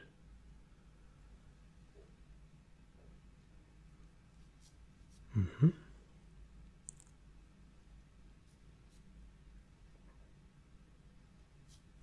Very good. Very good. Well done. Okay. Now that's good to know. No inability at all. I do have the inability to get this.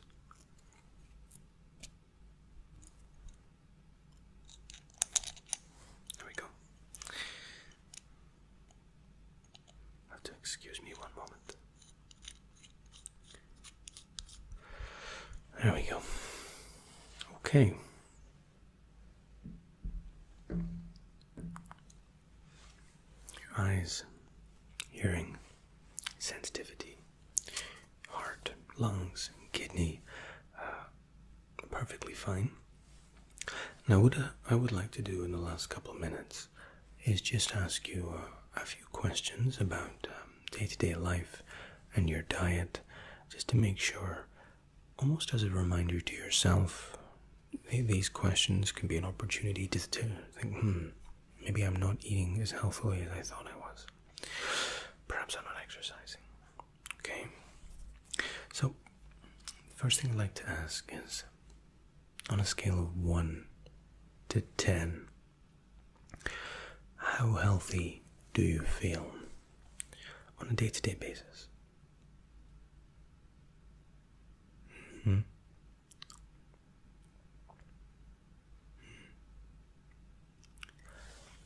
And have you felt it out for as long as you can remember, or did something happen where it changed?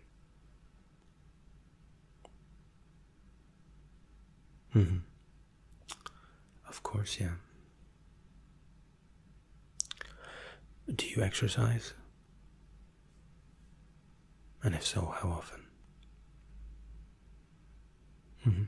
I think sports can be one of these things that, when we're children, we are almost at our fittest because we're walking to school every day, we're doing exercise at school, we're in classes, we're in physical education, and attendance is almost always mandatory. And we're burning calories without even realizing it. And it's true, our metabolism does slow as we get older, but it's largely to do with what we're eating and how much we're exercising. In particular, what we're eating. When you're a kid, your choice is limited to whatever your parents will allow. There is the occasion when you can sneak off to the sweet box and fill your face. But they're rare, or in my case, quite plentiful. Generally speaking, our meals are prepared by our parents. We're not allowed to choose to eat a cheeseburger every night. In most cases. There are some children, of course, who are almost raising themselves, but again, on a general basis, we are governed by what we can eat, and it makes a huge impact to our day-to-day well-being. So diet is definitely important, of course. Exercise, it's the body will thank you for exercising, for pushing it into a training zone once in a while. And even if you're not exerting yourself to training zone level, even going for a walk, just working the muscles, working the organs, working your respiratory, getting that mitochondria going, and yeah. I'm sure we get tired of being told how to live our lives, but I want you to live for us forever. So it's my duty and my responsibility as a human being, as well as a doctor, to give you advice that can help lead you on that path at least. Alright. And how about work or school or...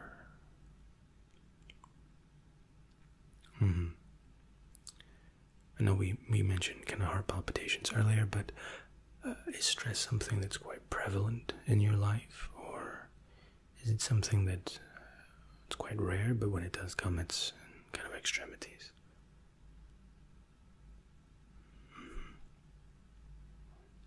Yeah. Okay. Like I said, if that situation is the case or ever does change, then again, please do call us. We have a number of very, very, in my opinion, very competent and very helpful individuals in psychology and psychotherapy, and sometimes just somebody to listen to, somebody just to talk to and to listen to your problems, if you have any. Okay. If there's anything else that you'd like to talk about?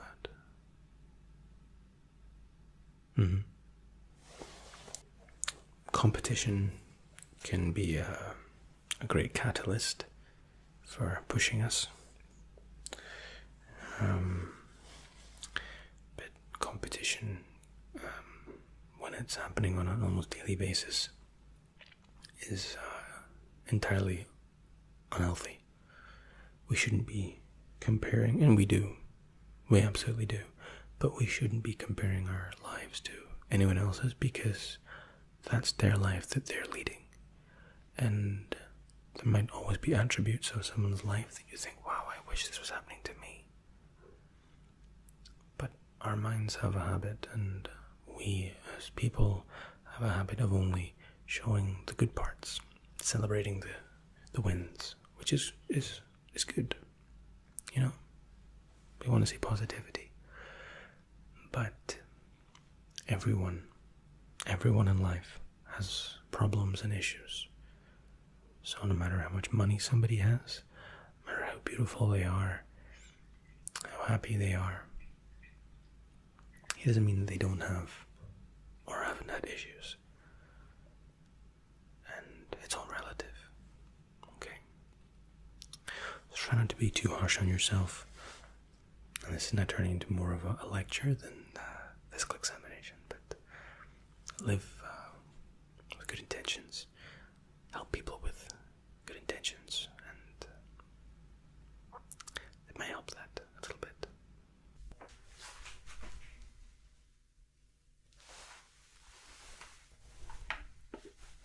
Welcome back. 2019. How long were you there for? Interesting. We've arranged for CT scan, full MRI, CAT scan.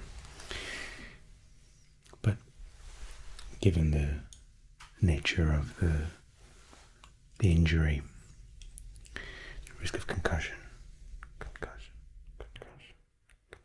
Hi.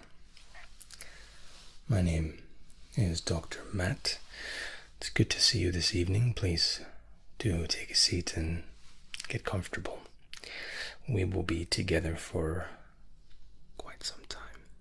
Tonight, full physical examination, when done properly, is entirely comprehensive, and it provides us with a fairly accurate gauge as to where you are physically and even mentally in some cases. Now, before we move any further, I'd like you to, speaking honestly, if you could just tell me on a scale of maybe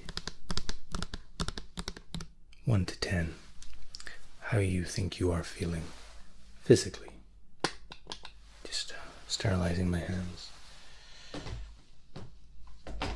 And I mean, all things considered, in a physical examination we're testing the primary senses, a little bit of your memory as well, and motor nerves, and just on a scale of 1 to 10, 1 being you felt like you had to crawl into my office today, 10 being you felt like you floated on a cloud. Okay, I'm not going to read too much into that. It's really just a gauge for where you think you are, and then we can baseline that against your actual results. All right.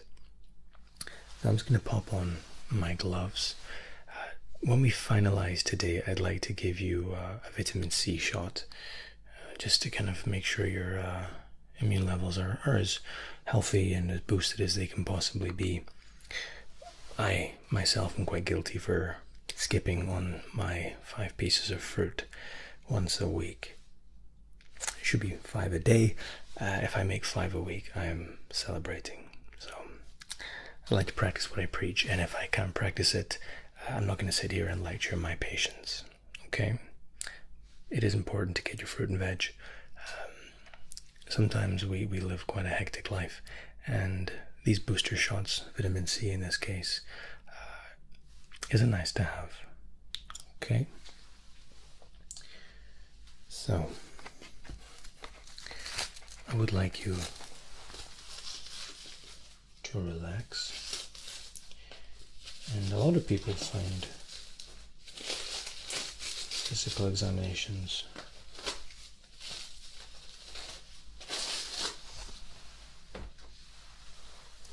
really quite relaxing. I myself don't necessarily share the same sunny optimism and enthusiasm for them, since I'm performing them every day. But I absolutely understand and promote their usefulness, and I guess a general assessment of where we are.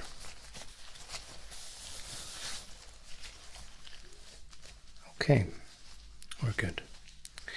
Now, if you remember, and this isn't part 1 of the test, but if you remember, I mentioned doing a quick assessment on your memory and your short-term memory and ability to recall information.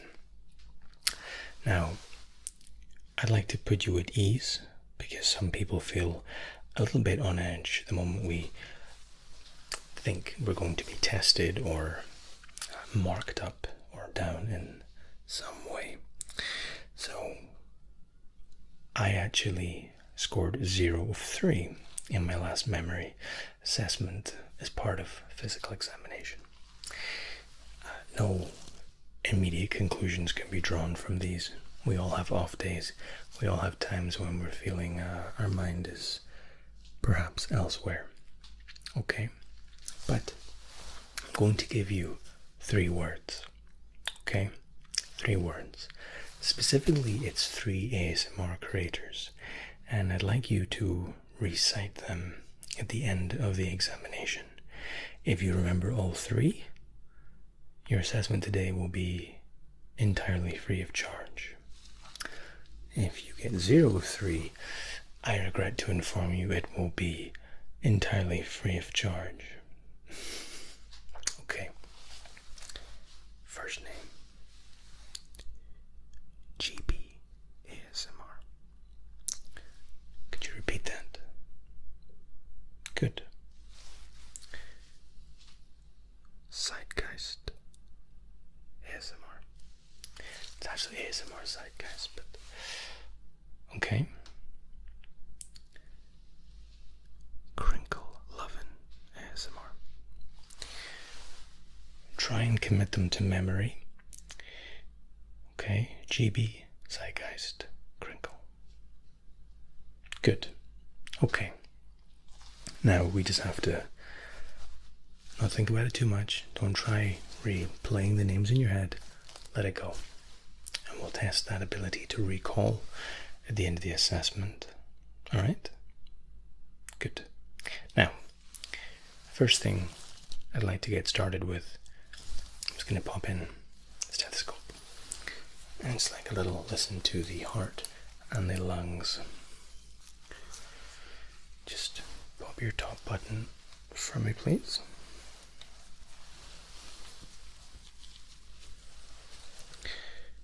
And what I'd like you to do here is just breathe naturally.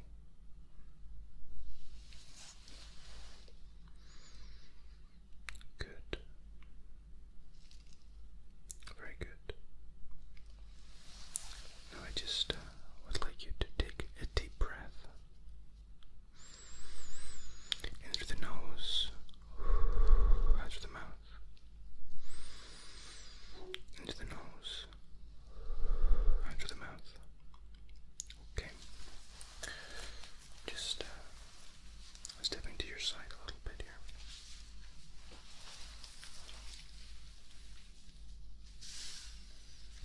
And again, just breathe in through your nose. Really try and fill your lungs. And through your mouth. Good. Very good. Good. Okay. Heart is perfectly fine. No abnormalities, no arrhythmia. Perfectly healthy heart. When you took the stairs up to my office, how did you find your breathing when you got to the top of the stairs? Was it labored? Did you find yourself short of breath, or no more than usual? Okay, that's good. Fine. I'm just going to listen to your lungs.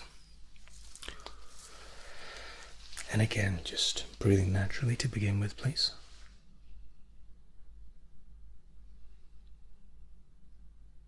Okay. And again, fill your lungs in through your nose. And hold. And release. And again. Hold. Release. Okay. And just one more time, please. Hold. Very good, very good. Now just continue to breathe normally. All right. Nothing untoward. Lungs sound perfectly healthy. Okay, good. Nothing unusual. Nothing abnormal. Have you ever suffered from asthma or any respiratory illnesses? Just curiously. Okay. No. Well, I said the lungs sound perfectly healthy. Just that you did mention that when you got to the top of the stairs, you were breathing just maybe a little bit harder than you would like. But that could just be we both need a little bit more exercise. And it's something that even if we try to make time for it, exercise can be an evasive and elusive little mistress sometimes. But yeah, that's absolutely fine. And again, no abnormalities. There was nothing unusual. Your heart sounded perfectly healthy. Lungs too. Okay? Yeah. If you do have any additional questions, if you're worried about any kind of with your chest, especially your respiratory, you can come in and see us again. Yeah. No, it's a common question, and I think it's entirely valid. But my professional opinion, no issues. All right. Good. Okay. Next, I would like to test your hearing, and this comprises of me speaking very softly in each of the ears. Okay, there'll be 4 specific points. I'll be repeating or asking you to repeat just a couple words to see how clear and how easy it is for you to recite that. Okay, we'll start off a fairly kind of medium level and progress from there almost to the point it's inaudible. Okay, good. All right, and just relax. Nothing to be afraid of here. There's nothing invasive in physical examination. Some people even find them quite relaxing. Okay? Now, you can close your eyes if you need to, but you should be able to hear the side I'm coming from. Okay, the first of 4 points.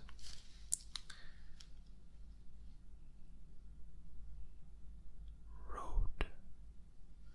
Road. Road. Okay. Very good. Very good. Blue Yeti. Blue Yeti.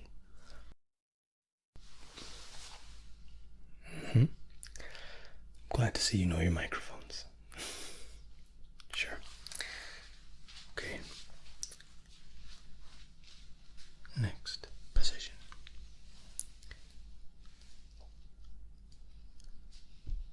HDMI. HDMI. HDMI. Fairly clear? Good.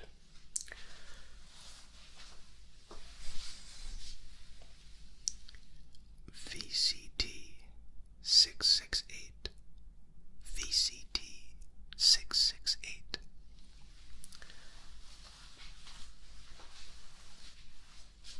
A little bit more complex, but the volume was the same. Good. Well done. Okay, we'll revert back to point 1. A little bit quieter this time. All right.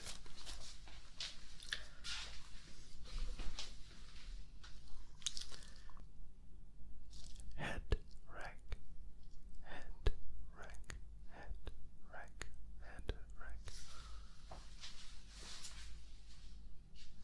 Good. Very good. Audacity, audacity, audacity.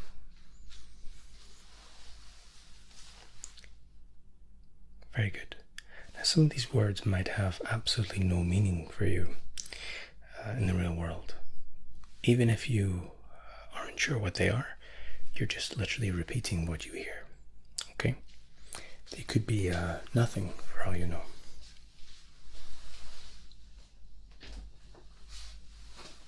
Okay.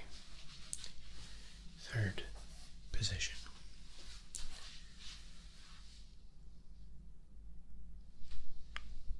Surface Pro. Surface Pro. Surface Pro.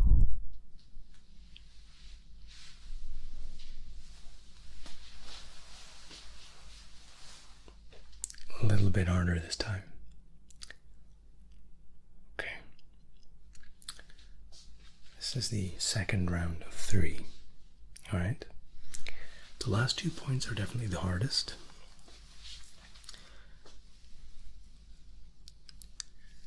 Hit film express. Hit film express. How difficult was that?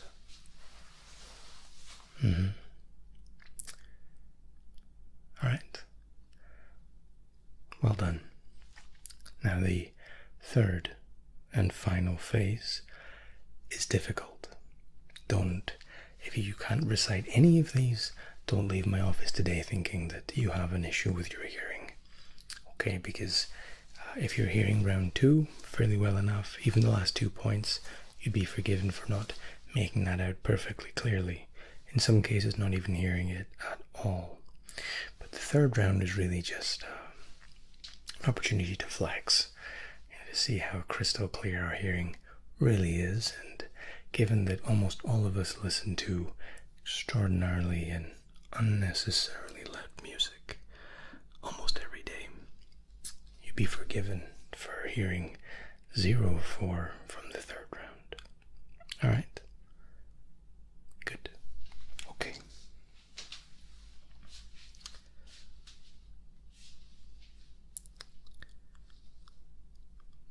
Let these happen. Finally.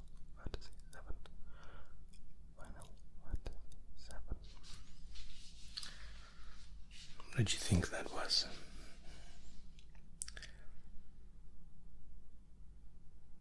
Okay.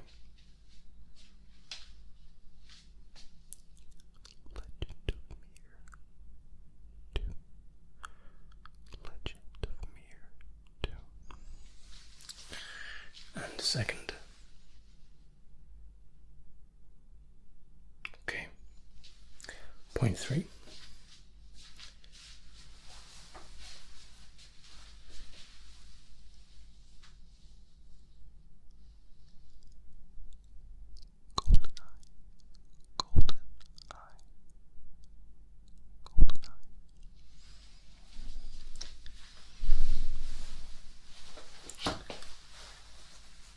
Harder still, if you're a Bond fan or maybe an N64 fan, you might have had a clue of where I was going with that.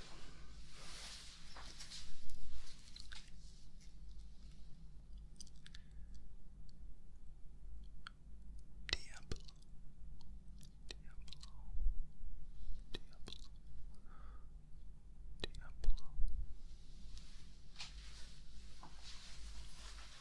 And that was your lot. How do you think you did? I have seen people do far worse than that. Okay? No, you can give yourself a pat on the back. That isn't easy to do. Honestly, that isn't easy to do. Now, next, we'll be looking at the eyes. Okay? Now, all I need you to do here, okay, is just follow my finger. I'm using my index finger. Start by looking straight ahead and keeping the head perfectly still. Keep the head perfectly still. And just move the eyes. The eyes are moving. Okay. Index finger. I just need you to follow it with your eyes. Follow it all the way until it just pops out of the peripheral vision. Good. Keep following. Very good. Okay, just keep looking. If you need to blink, that's absolutely fine. But just keep your eyes locked on that index finger. Okay. Very good. Very good. Okay, good. Now next, I would like to test your periphery vision. So what we're doing here is something similar, only you'll be telling me at what point my finger is leaving your periphery vision. Okay, to the point that my finger becomes invisible to you, to the point that you can no longer see it. Okay? Good. Again, you just want to focus on the index finger. Index finger looking right ahead. Eye focused on the finger. Okay. Now this time, keep your eyes locked straight ahead. Do not follow the finger. We're testing periphery vision. So just keep looking straight ahead. Lock straight ahead. And just let the finger drift out of your field of vision. And tell me when it disappears. There. Okay. Good. And again. Eyes straight ahead. Just keeping track. On the periphery. Good. Change of hand. Again, just tell me when it's removed from your periphery vision.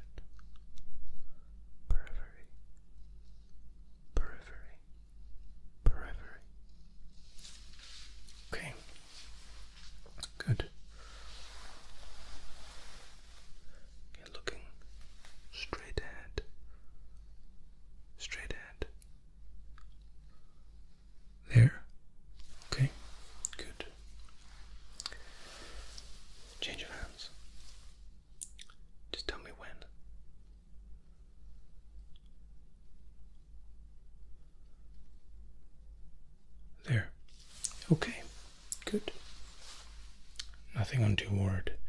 Your vision perfectly fine as far as reaction and tracking. Now what I'd like you to do,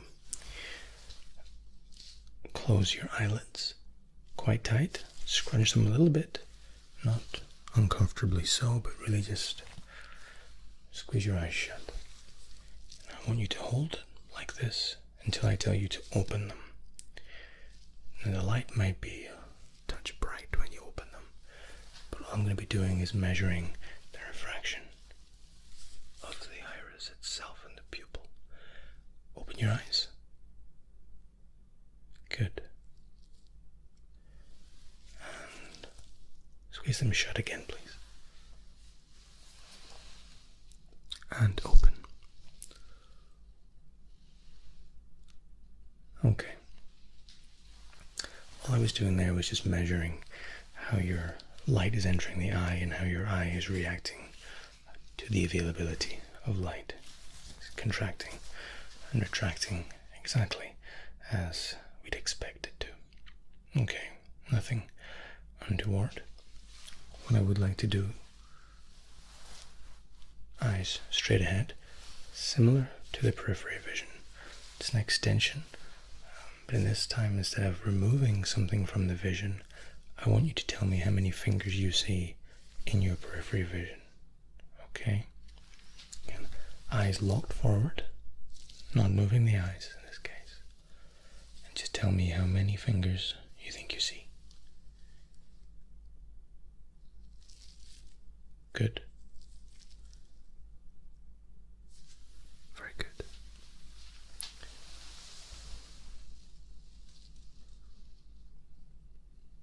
Good.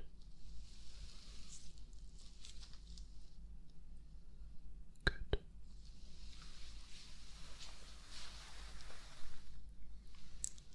Good. Very good. And both hands.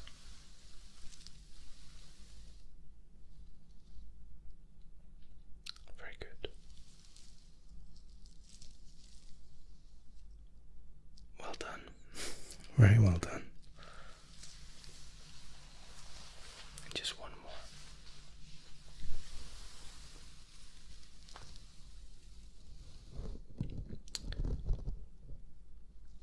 Is that clear? Good. Good. Very well done. Okay. Next, I'm just going to test your reflexes. We'll start with the reflex in your kneecaps. You might have seen this test 100 times in movies. The doctor's essentially just hammering just to the side of the kneecap, and there's a little response where the leg kicks out.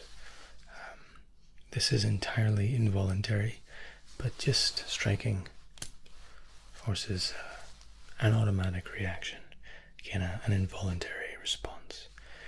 I'm just testing that this performs as it should. Just bear with me 1 second.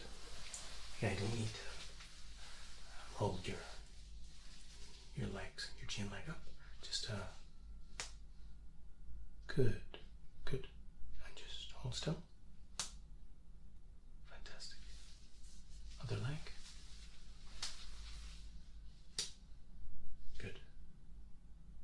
And again. Good. Fine. No issue with your knees. Just like to see your wrists, please.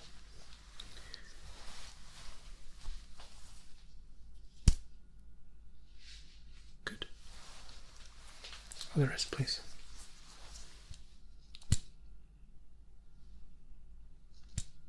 Good. Sometimes you have a slightly delayed reaction in the wrist. But no, your reflexes are perfectly fine. No issue. And this little multi-tool is exactly what it says. If I unscrew this end, there's a little bristle brush. And this is going to make up one of 3 stages to test the nerve endings in the face. Okay? So on one end we have a flat, smooth surface.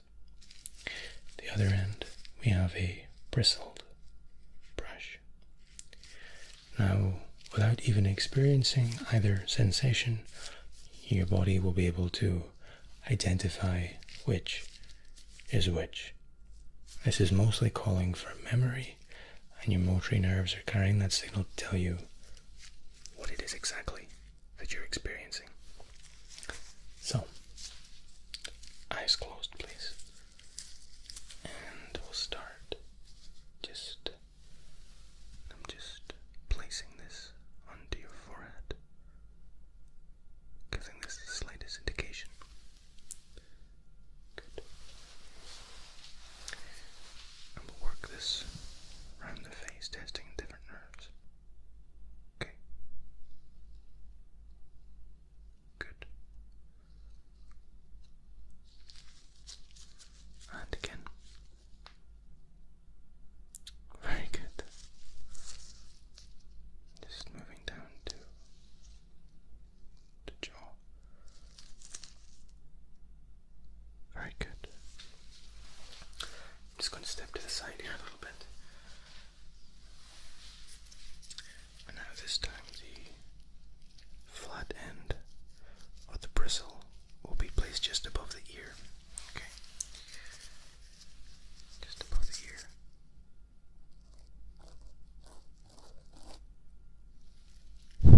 Very good. Now the actual earlobe itself. Very, very good. Well done.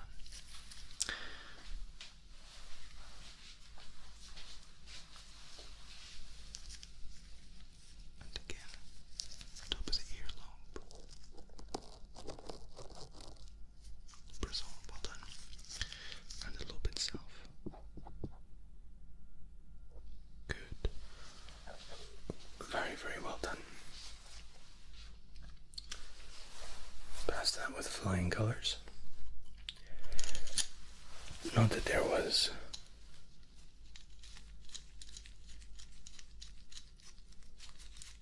ever any doubt. We're almost finished with the multi-tool. This might look a little bit more sinister than it actually is, but there are tiny little teeth here, and it runs across the skin like so. It isn't going to pierce the skin, won't even leave any kind of red mark, but you will be able to feel the leg. Okay? I'm going to run this across your skin, and I want you to tell me when it's running and when it stops. Okay? I'm just going to roll your sleeve up here a little bit.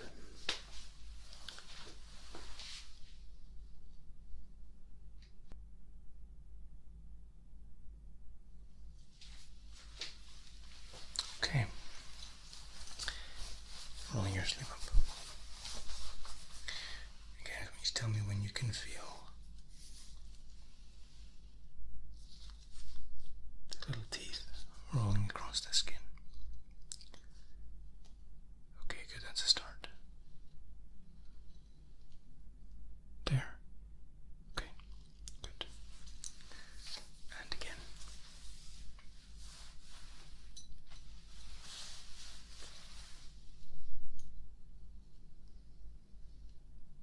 And just tell me when to stop. Or rather, tell me when you think I've stopped. Good. Good. Okay. Let's test your other arm. Again, what this is doing is just allowing us to regulate and test the motor nerves in your arm. It transmits sensation. Can you just tell me when you can feel it starting? Good. Good, good.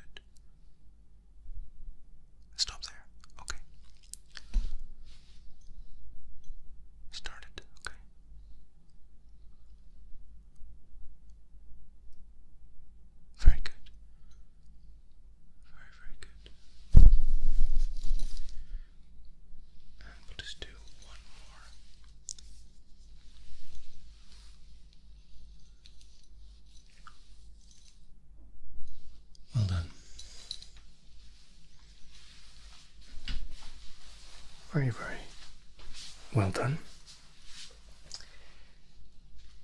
And replace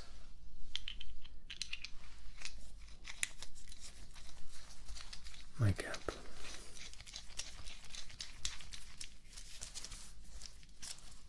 Good. Okay.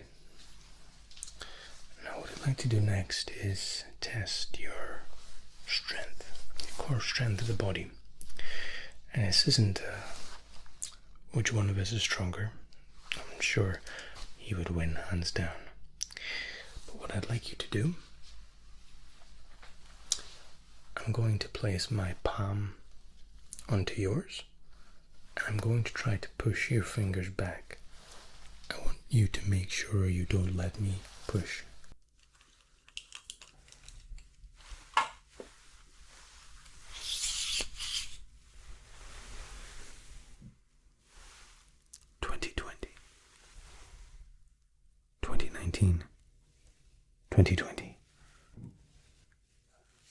What was wrong with your doctor's haircut?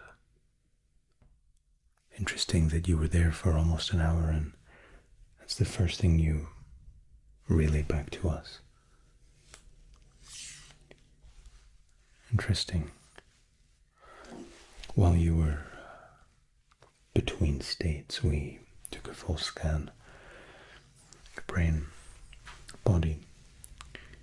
We could find no sign of any trauma. Physically you were well, but you do seem to be trapped between this endless examination cycle. Hi. I'll be with you in just a moment. Yes, I'm Dr. Matt. How are you doing today?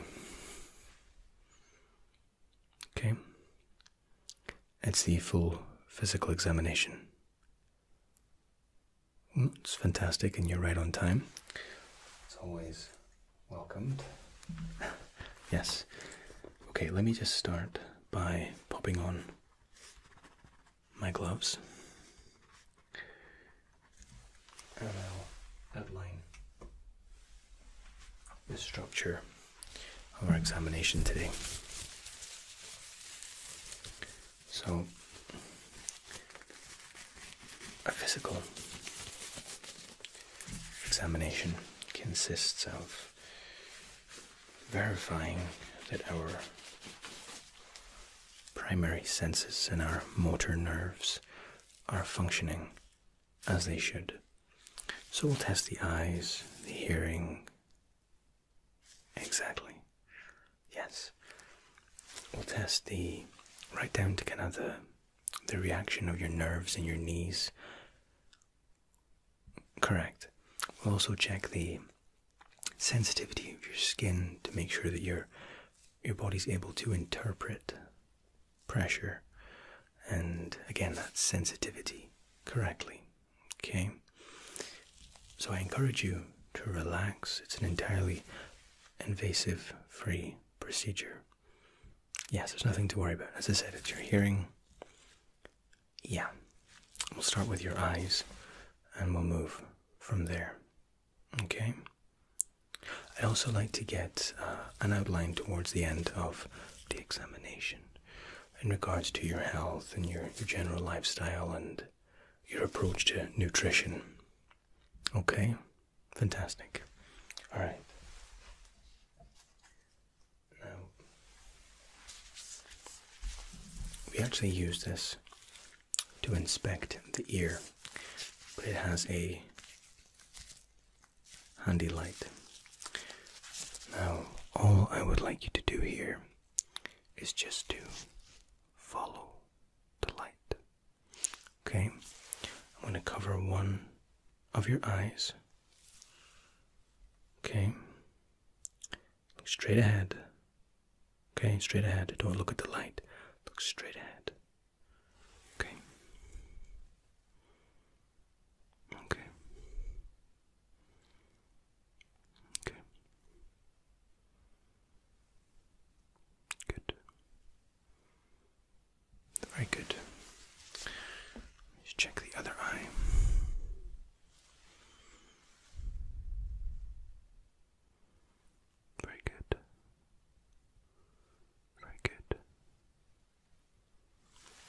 Very good. Okay. All I was doing there was just shining quite a bright light into the center of the pupil, and I'm monitoring the reaction of the pupil to make sure it's dilating and then retracting as we'd expect it to. And it checks out perfectly. Okay, good. Now,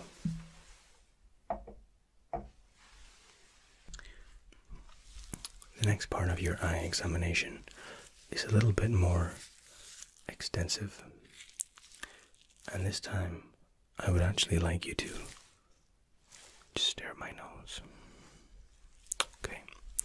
And again, stare at my nose. Look straight ahead.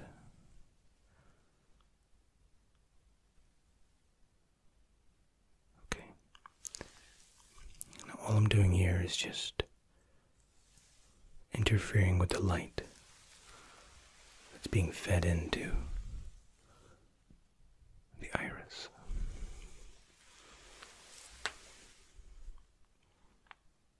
Good. Very good. Okay.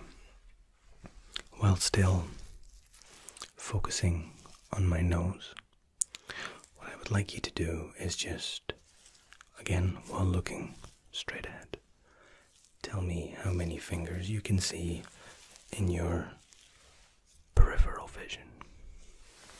Okay? Straight ahead. Good. Very good.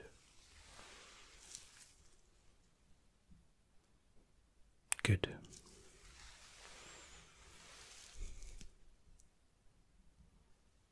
Good. Mm-hmm.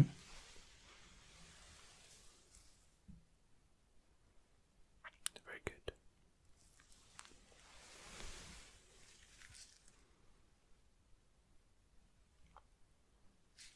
Wonderful. Okay. Now for the next exercise, I'd like you to actually follow my finger, not my nose, my finger. Okay? Again, relaxed and just follow. Keep your head perfectly still, and it's only the movement of the eyes. Okay?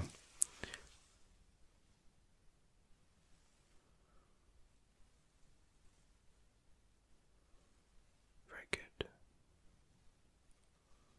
Very good.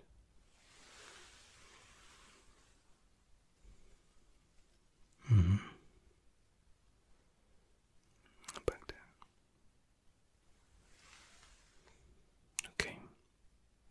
Again, following the finger.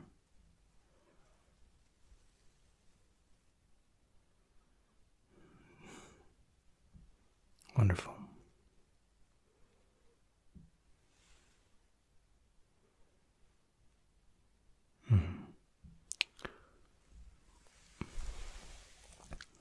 Again, all we're doing here is analyzing and scrutinizing your eyes and your motor nerves' ability for your brain essentially to be able to send the signal to your eyes to track and to follow the direction of the finger. Okay? Now this time we'll try with 2 fingers. Okay, just following the fingers.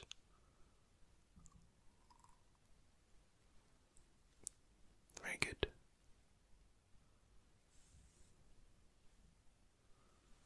Good. You're doing exceptionally well.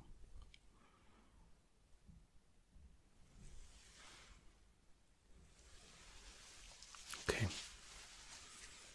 Okay. Well done.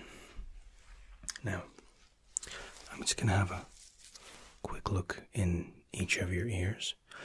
Now, this is fairly well understood by some of our patients at least. We do expect to see a buildup of at least some earwax. And earwax essentially acts as a deterrent for dust particles, infection in some cases. and keeps the inner ear, and they kind of exactly the eardrum protected while still allowing for full sound. The only time we expect to see an unusually high buildup of earwax is if you are suffering from some kind of ear infection or you were perhaps under the weather. Anything that can fluctuate with the body's temperature can also have an impact. Good.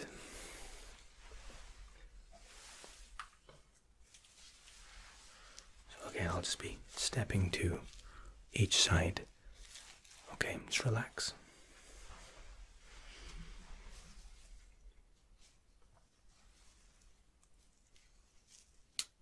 Okay, there we go. There we go. That's fine. Again, just hold perfectly still, please. Very good. Okay, I'd ask you to yawn for me if you can, or at least the kind of animation. Yeah, just kind of open the jaw and very good. It's okay if you're feeling a little bit sleepy or a little bit tired. That's absolutely fine. It just clears that passage a little bit and kind of lets me see a bit further down. Very, very good. Thank you. Thank you very much. You're doing excellently well. Alright, nicely done. Absolutely no issues on this side. I was going to step to the side of you and just kind of having a little look into your ear.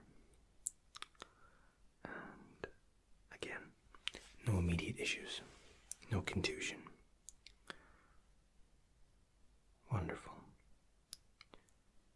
I think the message of not using earbuds is finally starting to trickle through to people.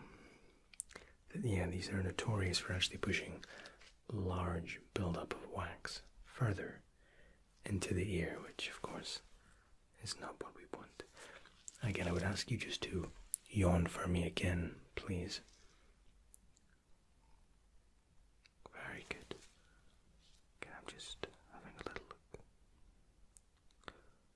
Wonderful. Very good. Perfect. Perfect. Good. Thank you very much. Okay. It's absolutely nothing to report in either ear. Okay, which is good. You're taking good care of them.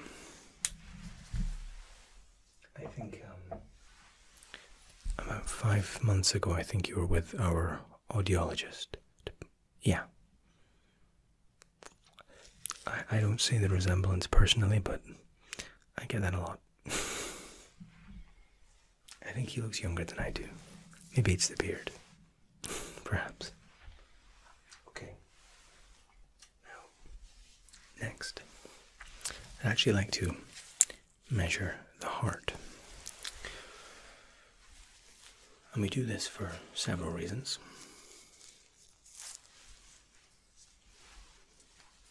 But primarily because the heart is a fantastic gauge for somebody's overall healthiness in a lot of cases. Okay, we're going to look at that, what's what we call RH, or resting heart rate. Okay. Now this will be a little bit cold. I'm just going to pop it on your chest, like so. And I just encourage you to breathe normally here, please. Very good.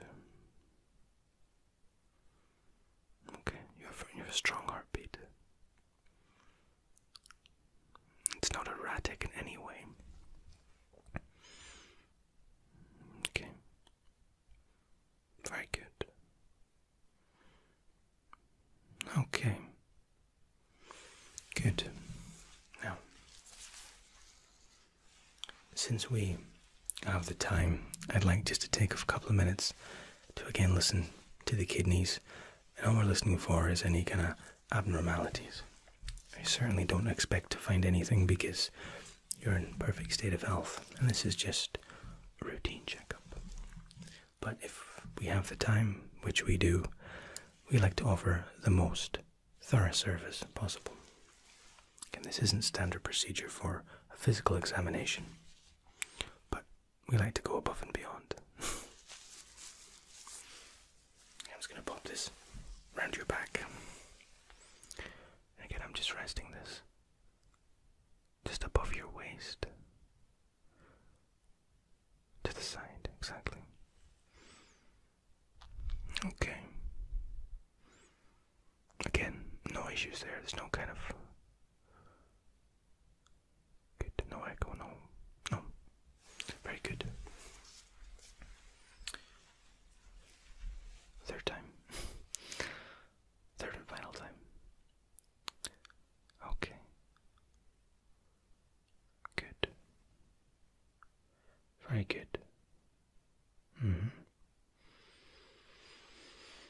Okay. Again, as expected, no issues.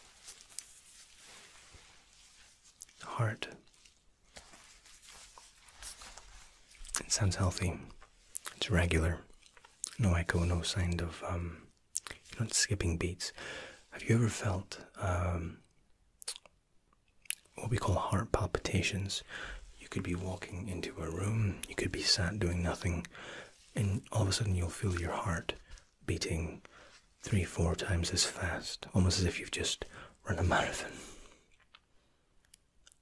Okay. Heart palpitations, as an isolated incident, aren't considered anything to worry about. And I would always encourage you to consult with your GP. But again, as a standalone, they're not considered bothersome or a worry. Especially if there's no pain associated with it. If you're experiencing pain, again, I'd encourage you to consult with your doctor. Okay?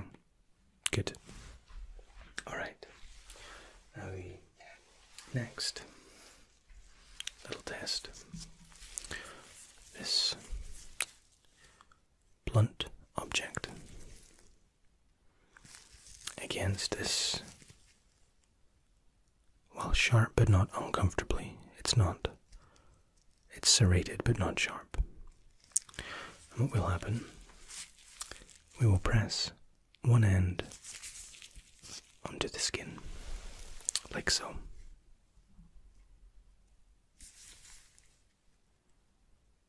Sharpened, blunt. Okay? You'll feel this on your skin, your eyes will be closed, and I want you to advise me whether it's the blunt feeling or the sharpened feeling. Again, there's no edge to this, it's not going to cut you, it's just a different sensation. And again, we're measuring the nerves along the cheek and down the jaw. Just, again, correct. Checking for that response level. Now, if you can look forward and just close your eyes for me, please, and tell me if it's blunt or sharp.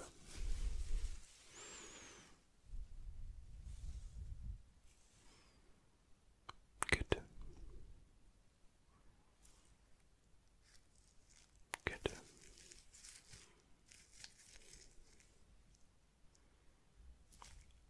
Good. That was a trick. You thought I turned around because you heard my gloves. No, you were right. I turned it twice. Good.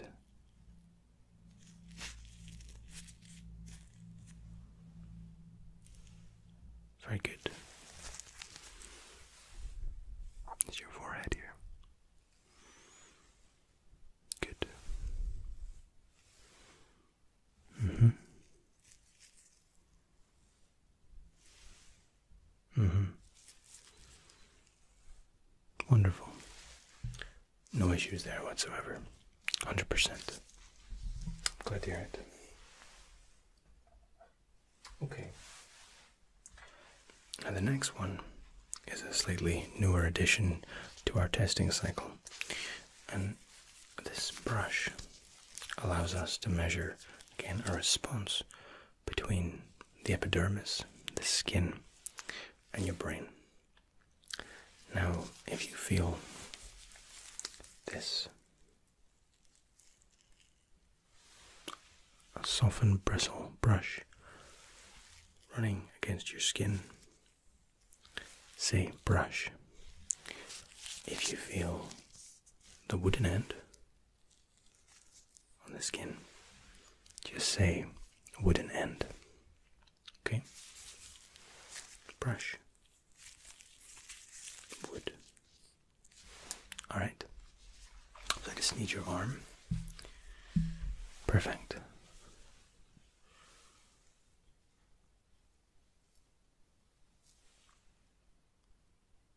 Correct.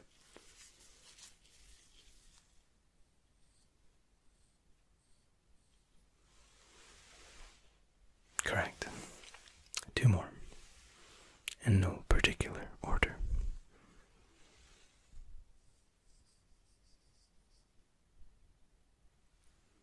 That's right. Well done.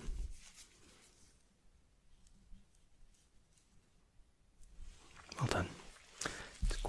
It's been known to be quite a relaxing sensation, having the top of your hand or your arm brushed. Yeah, I sure do.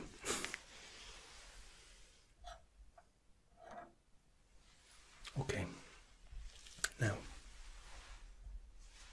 with the little reflex hammer, I'll be testing for that reflex action in your knee and your elbow.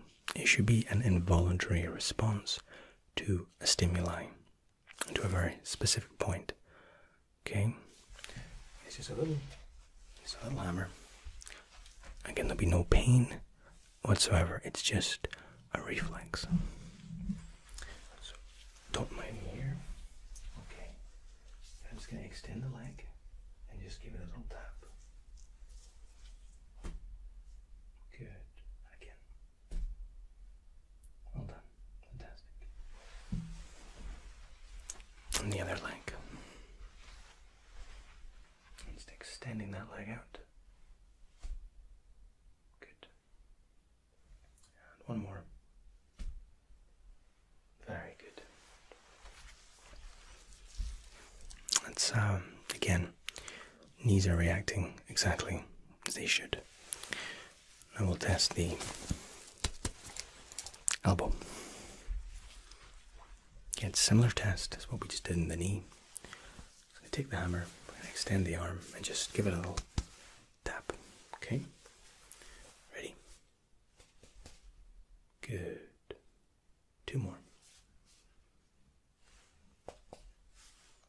Good. And 1 more. Good. Can you just give me your other arm, please? Ready? Good. 2 more. And 1. Good.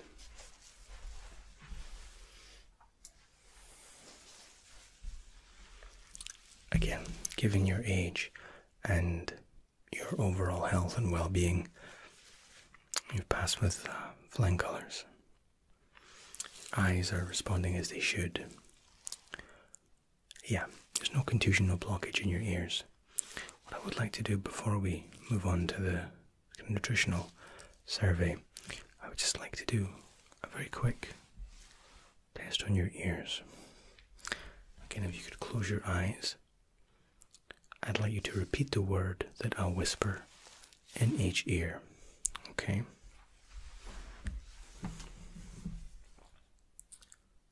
Cetera. Cetera. No, it wasn't 3D haircut. It was actually Cetera. But it was a good guess. Check the other ear.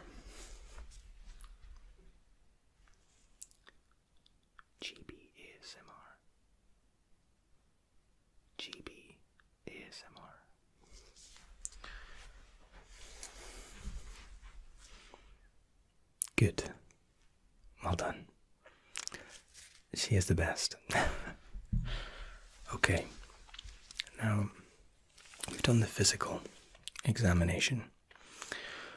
However, we are huge advocates of prevention.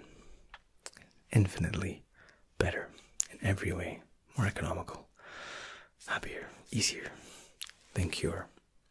Alright? Now this won't take very long, but it will be added to your medical file, again, just so we can get a clear impact and a clear overall assessment of you as our patient and, of course, client.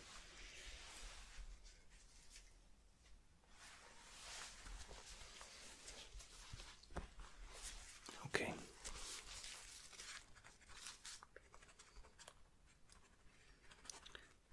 If you exercise, how many times a week would you say that you regularly exercise? Okay. And why? I'm with you. Okay. Well, that's perfectly acceptable. Okay. And are you a smoker? Understood.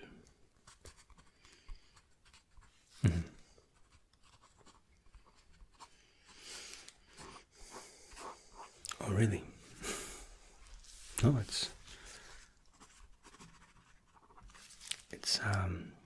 one thing about this job that's taught me over the years.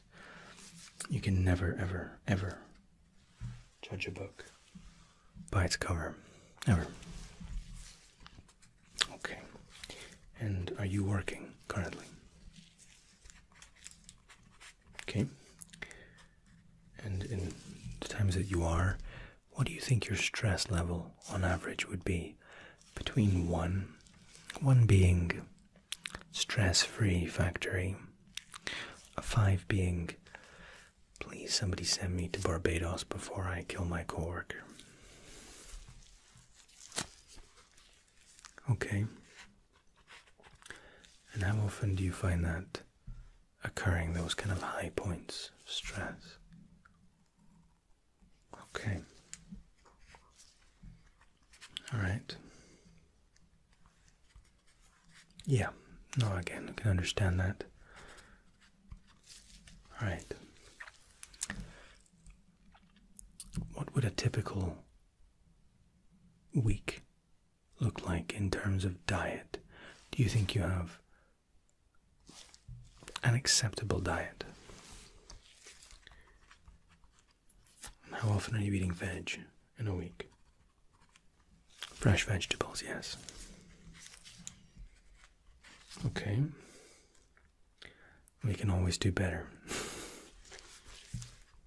And how about fruit? We do obviously specify you get 5 pieces of apple, 5 pieces of banana, it doesn't matter. 5 individual servings of fruit and or veg in a day.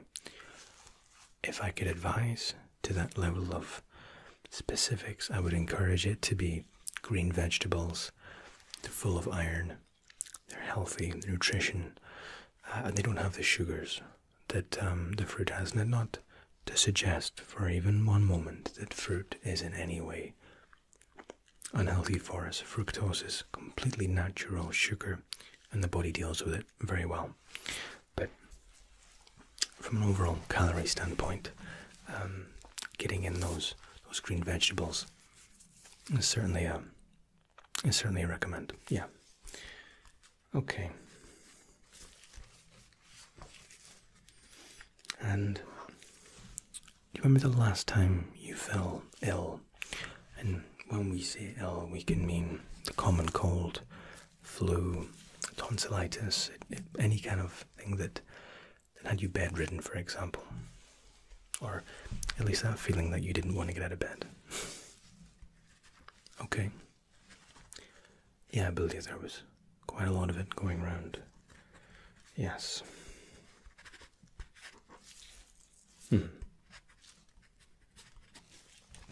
And do you have any specific allergies? Okay. And were you born with? Okay.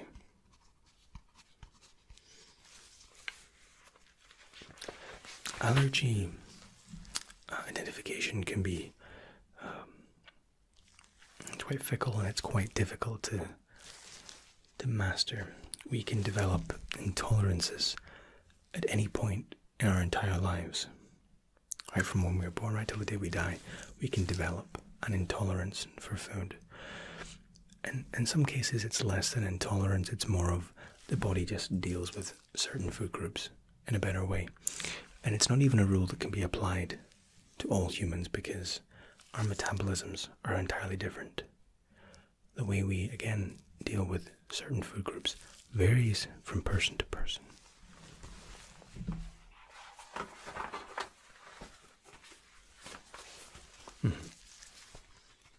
Okay.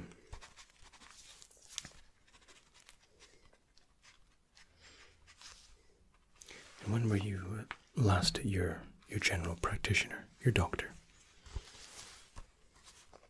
All right. Good.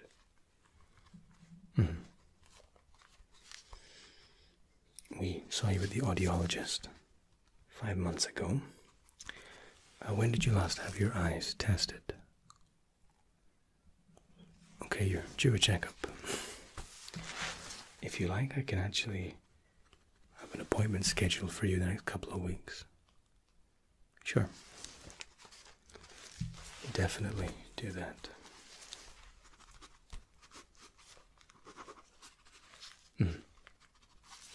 Have you ever worn glasses at any point in your life? Contacts? Okay. Take a quick note. Yeah. And my final question, it's a two-parter, we'll say. How many caffeinated drinks do you consume on average in a week?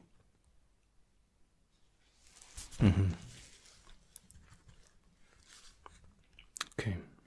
And you've tried decaf? Okay. Silly question. Yeah. Caffeine, again, this is a little bit like preaching to the converted, but caffeine does increase the heart rate. And while it can be a very welcome boost of energy and kind of dispel some of that lethargy, we do encourage to keep caffeine to a minimum.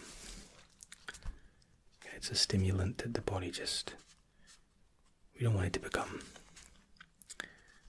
accustomed to it, reliant and dependent in some cases.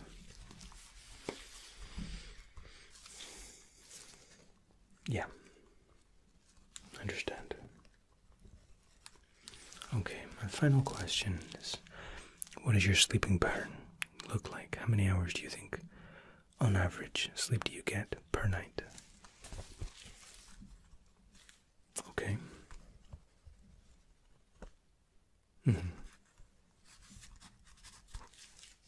Yeah. Again, sleep is your body's and your brain's opportunity to rest, recuperate, and keep house. Homeostasis, essentially. From the moment the body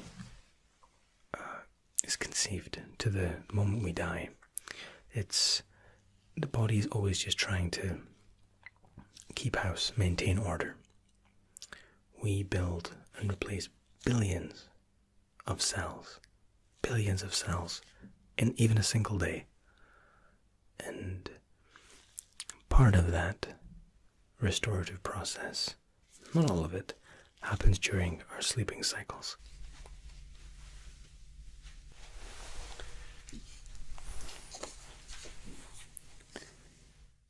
2019 again.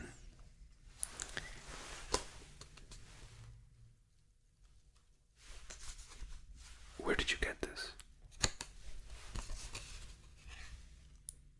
It's a reservation card for a restaurant in a